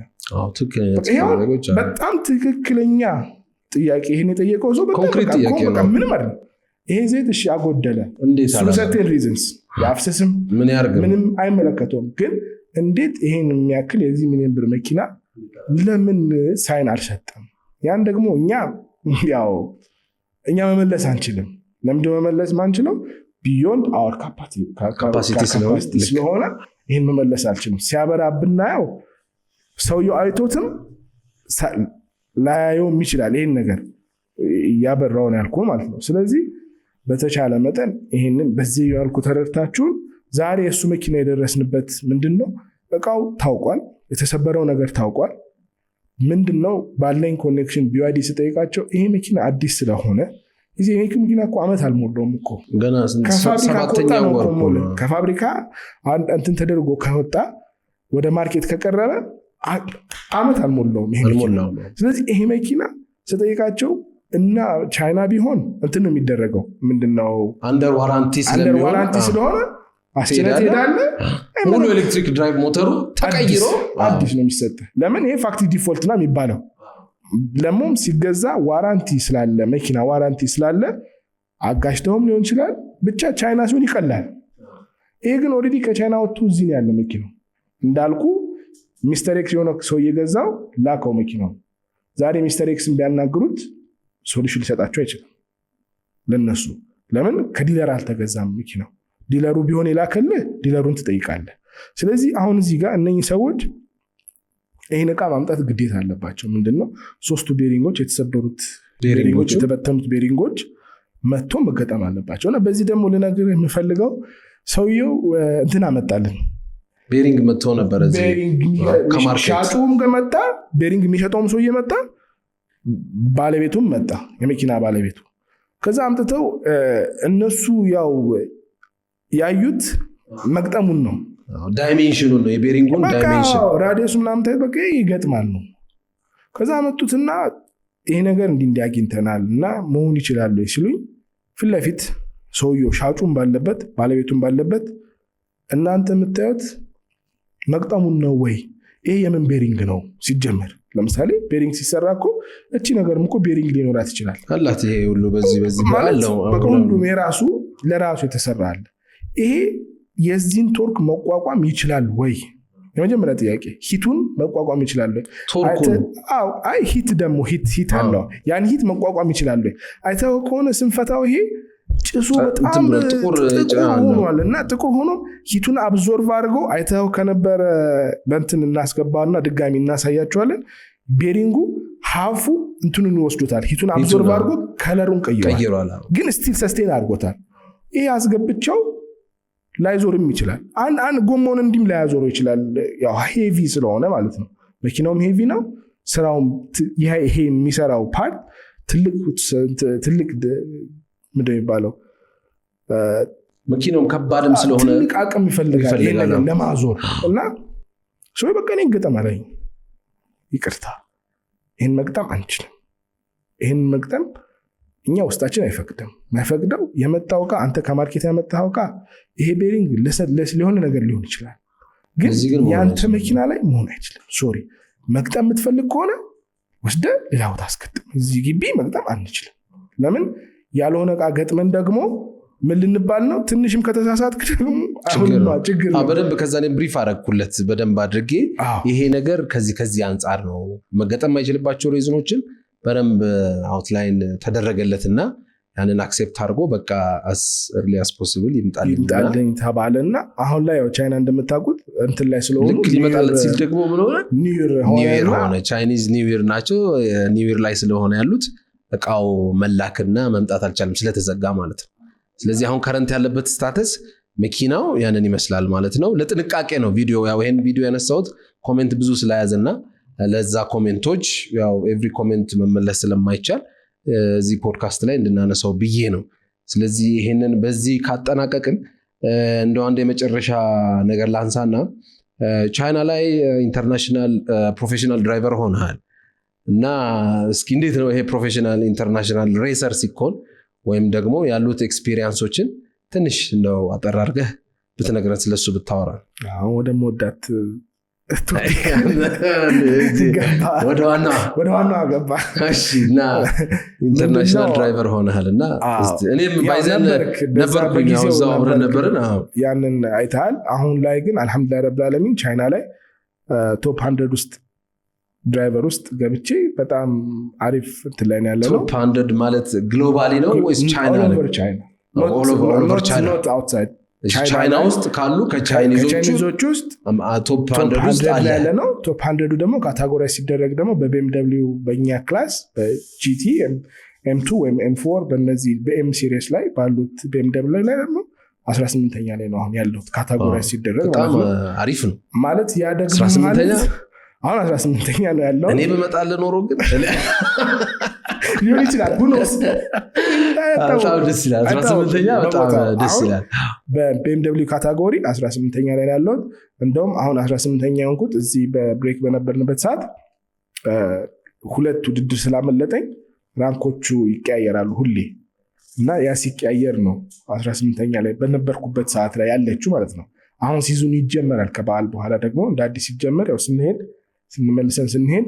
ወደዛ ምንገባ ይሆናልና በጣም ቀላል አይደለም። ቶፕ 100 ውስጥም ለመግባት ደግሞ በጣም ስቃይ አይተናል። አንተ ትንሽ ኤክስፒሪየንስ አድርገዋል መሰለኝ። ትንሽ ውድ ተመልካቾቻችን ይህን ብሪፍ ለማድረግ ያክል ሌላ አይነት ኤክስፒሪየንስ ያለው ዳይሜንሽን የሆነ ኤክስፒሪየንስ ነው ትራክ ሬስ ውስጥ ማለት የመወዳደሪያ መኪና ውስጥ ገብቶ እንደው አንደኛውኑ መንዳት ይቻል ይሆናል እንጂ ተቀምጦ ለመሄድ በቃ ሌላ አይነት የሆነ ዳይሜንሽን ያለው ኤክስፒሪየንስ ነው። መኪናው ካልገባ ወደ 200 ኪሎ ሜትር ፐር አወር ይገባል። በዛ ስፒድ ይገባና ደግሞ ከርቭ ላይ ሲያገኙ ደግሞ ያ ስፒድ በጣም መቀነስ ስላለበት ኢሚዲየት ስፒዱ ይቀነሳል። በቃ እዚህና እዛ ነው የሚያደርገው። የዛኔ የነዳን የመጀመሪያ የጠየቀኝ ማሜ ፍሬን እንደዚህ እያዛል ነው ያለኝ። እንደዚህ እያዝማ ፍሬን እንደዚህ ፍሬን ሊያዝ አይችልምና በጣም ነው የቀለደብን። ስለዚህ በዛ አይነት ደስ የሚል ኤክስፒሪየንስ ነው ያለው። በጣም ቶፕ 100 ስገባ ፎርነር ብቻ ሳይሆን አፍሪካ የኔ ነኝ፣ ኢትዮጵያ የኔ ነኝ። በጣም የሚያኮራ ነገር ነው። በጣም ደስ ብሎኛል። ሁለት ነው ያለ ነው እኔና አንድ ጀርመናዊ ያለ አንድ ጀርመናዊ ያለ ጀርመናዊማ በቃ አብረን ያለ ነው። ፎሪነር ማለት ነው። ፎሪነር ማንም የለም ከረንትሊ ቻይና ላይ ፎሪነር ይህንን ራንክ ውስጥ የገባ ወይም ደግሞ እንደዚህ ቶፕ 100 ውስጥ የገባ የለም። ኢንሻአላህ አሁንም እንቀጥላለን። ግን እኛም ሀገር ደግሞ አሁን ከመጣሁኝ ደግሞ አይቼ ነበረ የመኪና ውድድር መጃል ሜዳ ተዘጋጅቶ አይቼ ነበረ። አሪፍ ነው፣ ጥሩ ነው ያለው ነገር ምንም አይልም። ግን ስፖርቱ ከዚህ በላይ ማደግ ይችላል። አይ ቲንክ ፎከስ አልተደረገበትም መሰለኝ። በጣም ማደግ ይችላል። ፖቴንሻል አለ። ፖቴንሻል ስለ በኢንቨስተርም ደረጃ ፖቴንሻል አለ። መኪኖች ያስፈልጋሉ። አሁን ያሉት መኪኖች በጣም ቻሌንጂንግ ነው። ኢትዮጵያ ላይ አሁን መኪና ለሱ ማዘጋጀት በጣም እኔ እንጃ ማለት በጣም አድንቄያቸዋለሁ። ለምንድነው መሰለህ? ከመጣሁት ካየሁት ነው የምነግርህ። አንድ የስፖርት መኪና ማዘጋጀት አንደኛ ብር በጣም ይፈልጋል። ይሄ ስፖርቱ ራሱ በጣም ኤክስፔንሲቭ ነው። ስፖርቱ ራሱ ኤክስፔንሲቭ ነው፣ በጣም ኤክስፔንሲቭ ነው። ሰው አሁን የሚመስለው ይህ የሀብታሞች እንደዚህ ኖ አይደለም። ፓሽኑ ያላቸው ሰዎች ባላቸው ነው እየሞከሩ ያሉት እና እነኚህ ሰዎች መንግስትም ደግሞ ትንሽ ጠጋ ብሎ በእንትን ደረጃ በቱሪዝም ደረጃ ቢያስበው። አሁን ሩዋንዳ ነው ግራንድ ፕሪክስ የሚያዘጋጁት። የሩዋንዳው ፕሬዚዳንት መስራት ጀምረዋል። ትራክ ሬሲንግ ትራክ ማለት ነው። F1 ስታንዳርድ ለፎርሙላ 1 ለማዘጋጀት ተጀምሯል። ይሄ የትራክ መሮጫውን ማዘጋጀት ማለት ነው። እና ኢትዮጵያ ደግሞ አናንስም በጣም በቃ አሁን እኔ ድሮ ከነበርኩበትና ስለ ኢትዮጵያ ኢቭን ከመጣሁኝ ያየሁትና ድሮ የነበርኩበት አንድ አይደለም ማለት በጣም ከምን አይ ቲንክ እዚህ ያሉ ሰዎች ስላልወጡ ልዩነት እንትኑን አታየውም። ግሮዙን አንዴ ወጣ ብለህ ካልመጣህ አይገባህም። የምትኖርበት ያው ላይፉም ስላለ ይሄ ነገር ላይ ፎከስ ዳትሆንም። ግን ወጥተህ ስትመጣ ነው ምን ጋር እንዳለ ምን እንደተቀየረ ምንም። አሁን ሰው መብራቱ ላይ ይችላል የሆነ ኮሊደር ምናምን ሊልህ ይችላል። ኖ ያ ብቻ አይደለም። በጣም አገራችን ወላሂ በጣም በሚያስደስት ደረጃ እኔ በዚህ ፕሮግራም ማመስገን ፈልገው ጠቅላይ ሚኒስትራችን በጣም ሊደነቅና ሊመሰገን የሚገባ ሰው በጣም በቃ ማለት ሰርቶ ፕሩቭ ያደረገ በቃ ስራን በመስራት በቃ ስራን በመስራት በማውራት ሳይሆን በመስራት እንትን ያደረገ እኔ እስካሁን ያው በእድሜያችን ሰርቶ ፕሩቭ ያደረገ እሱን ያየሁት ገባ። ዛሬ ላይ እኔ ማንኛውም ከስተመሮችን ያው ብዙ ዓለም ስላለኝ በጋብዝ አላፍርም። there is so many places መውሰድ የምንችልበት እና ይህንም ደግሞ እንደ ተቋም አስበውት ብዙ ኳስ ሜዳዎች ብዙ ቦታዎች ተሰርተዋል። ይህም ቀላል እንትን አይደለም ማለት ሊተው የሚገባ ስፖርት አይደለም። ኢትዮጵያ በጣም ከረጅም ዓመት ከድሮ ጀምሮ ጣሊያኖች ሲወዳደሩ ምን ሲሉ የነበረው እና ይህን ስፖርት ብናሳድገው እኔም እንደ እንትን ኮንትሪቢዩት ማድረግ የምችለውን ነገር ኮንትሪቢዩት ለማድረግ ዝግጁ ነኝ በዚህ ሴክተር በዚህ ስራ ላይ ማለት ነው። ለምን አንደኛ ኢትዮጵያ ላይም እኔ አሁን ቻይኒዞች የሚጠይቁኛሉ አገራችሁ መተን እንደዚህ ብናረግ ያው እንደምታውቀው ይዜ ውድድሮቹን አንተም ትከታተላለህ። ለምሳሌ ዱባይ አለ ሲባል ያ ሁሉ ቲም መኪናውን ስታፉን ሁሉ ነገር ይዞ ዱባይ ነው የሚሄደው። የዱባይ ትራክ ሲሄድ ጀርመን አለ ሲባል ተነስተው ጀርመን ነው የሚሄዱት። እነኚህ ሰዎች ኢንቫይት ተደርገው ነው፣ ቀረጥ አይቀረጡም፣ ምንም ነገር አይደረጉም። ፋሲሊቲ ራሳቸው ትራንስፖርታቸውን ከፍለው ምናምን ያመጣሉ። ሲጨርሱም ይዘውት ይወጣሉ፣ ይዘውት ይሄዳሉ፣ ፕሮግራሙን ሲጨርሱ ማለት ነው። ስለዚህ ይህም እንደዛ ቢታይ ኢትዮጵያ ያላት ወይዘር ለመኪና መንዳት ደግሞ በጣም አሪፍ ናት። ይሄ ሂዩሚድ የሆነ በጣም አየሩ ነው መኪና። አሁን ለምሳሌ እኛ ቻይና ስንነዳ በጣም ሙቀት ላይ ልብሳችን ሁላ እኮ እንትን አለው፣ ውሃ አለው። ከዛ ውሃው ደግሞ እንትን ይደረግለታል የኤሲ ሰርኩሌሽን፣ ያን ቦዲ ለማቀዝቀዝ ነው። ለምን መኪና ውስጥ አትነዳም፣ ሄልሜት አድርገ ያን ለብሰ፣ ለምን ልብሱም ትክክለኛ ሬስ ነውና በጣም ይሞቃል።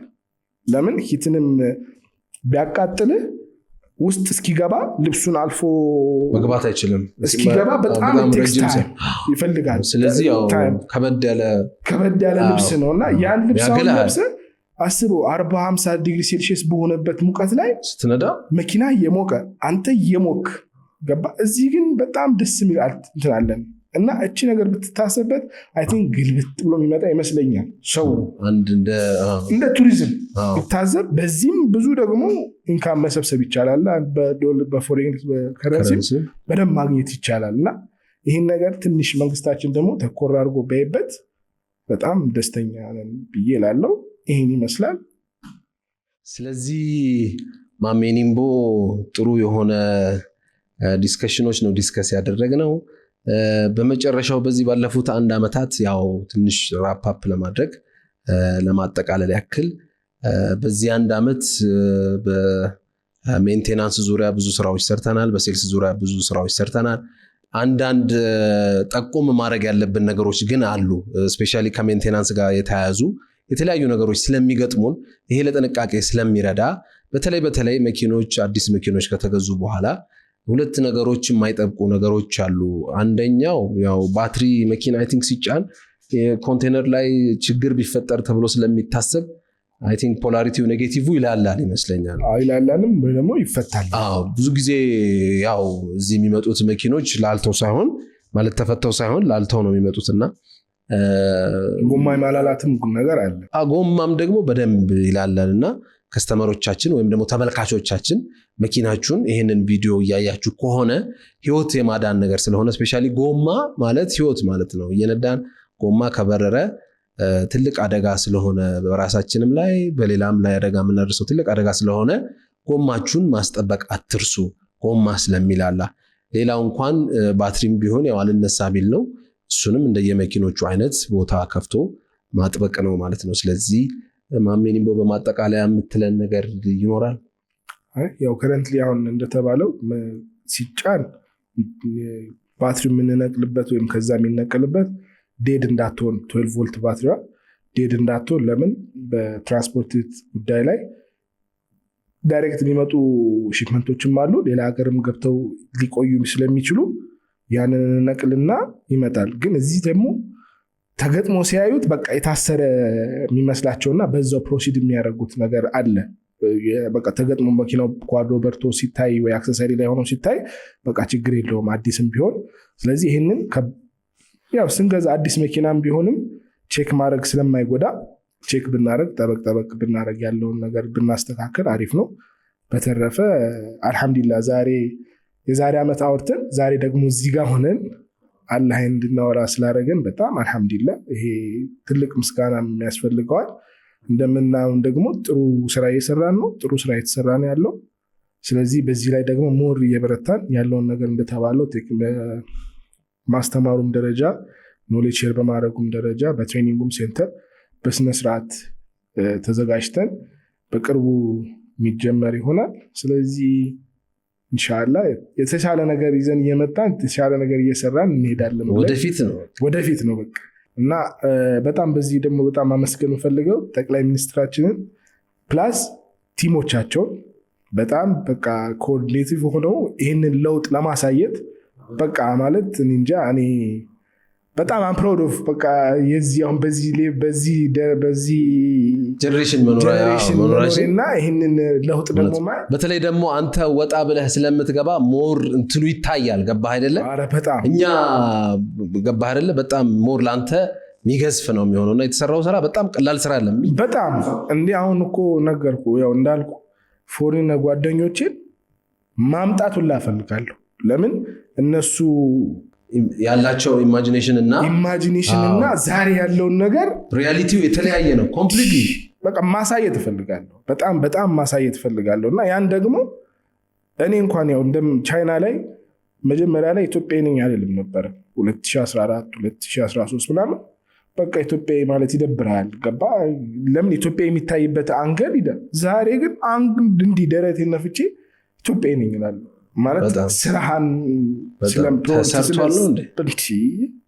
ቀላል ተሰርቷል፣ ተነቅንቋል፣ በጣም ተነቅንቋል እና በጣም እናመሰግናለን። በጣም የሚገርም ስራ ነው። እኛንም አንገት ቀና ስላደረጋችሁልን በጣም የሚገርም ነው። እናመሰግናለን። ይመቻችሁ፣ በርቱ፣ በአቅማችን ከእናንተ ጎንን። ስለዚህ ተመልካቾቻችን ስለተከታተላችሁን ከልብ እናመሰግናለን። ጥሩ የሆነ መረጃ ጥሩ የሆነ ማብራሪያ እንደሰጠናችሁ አንጠራጠርም። ኮላብሬት ያደረግነውም በምክንያት ነው። ወንድማማቾች ብንሆንም በስጋ ወንድማማች ብንሆንም እንደ ስራ ግን እንደ ኢንቲቲ ነው ኮላብሬት አድርገን እየሰራን ያለ ነው። ምክንያቱም ሴክተሩ ይሄ አውቶሞቲቭ ኢንዱስትሪ ብዙ መነቃቃትና ብዙ መስተካከል ያለባቸው ነገሮች ስላሉ እሱን ለመድፈን በየአቅማችን እየሰራ እንገኛለን ማለት ነው። ኮላብሬት ያደረግነውም በምክንያት ነው። ኢንድ ቱ ኢንድ የሆነ ሰርቪስ ፕሮቫይድ ለማድረግ ነው። መረጃ እንሰጣለን፣ እናማክራለን፣ መኪና እንሸጣለን፣ ኢንስፔክሽን እንሰራለን፣ ሜንቴናንስ እንሰራለን። በቅርቡ ደግሞ ትሬኒንጋችንን ጨርሰናል። ምዝገባ የምንጀምርበት ቀን ቅርብ ነው ማለት ነው። ለሰጣችሁን ጊዜ ከልብ እናመሰግናለን። ቻናላችን ግን እያደገ አይደለም። ምንድን ነው ሰብስክራይብ ወይስ መረጃዎቻችን በቂ አይደሉም ነው? በኮሜንት ይነገረን። መረጃችንም ጥሩ ካልሆነ አስተካክሉ እንባል። በዛ ላይ እዚህ ጋር አንድ ሜንሽን ማድረግ የምንፈልገው ነገር የአቅማችንን ነው ዴሊቨር ለማድረግ እየሞከርን ያለ ነው። ኮንቴንት ወይም ቪዲዮ ለመስራት በጣም ስራ ስለሚበዛብን ግቢ ከስተመር ያው ብዙ መኪኖች ይመጣሉ ሜንቴን ለመደረግ በቀን በጣም ብዙ መኪኖች ነው የሚመጡት እና እነሱን ሁሉ ከስተመሮች ሃንዶቨር ተደርጎ መኪና ተቀብለን ጨርሰን ለከስተመር ዴሊቨር ማድረግ ራሱን የቻለ ትልቅ ስራ ነውና እሱንም ነገሮች አካተን እየሰራን ያለ ነው።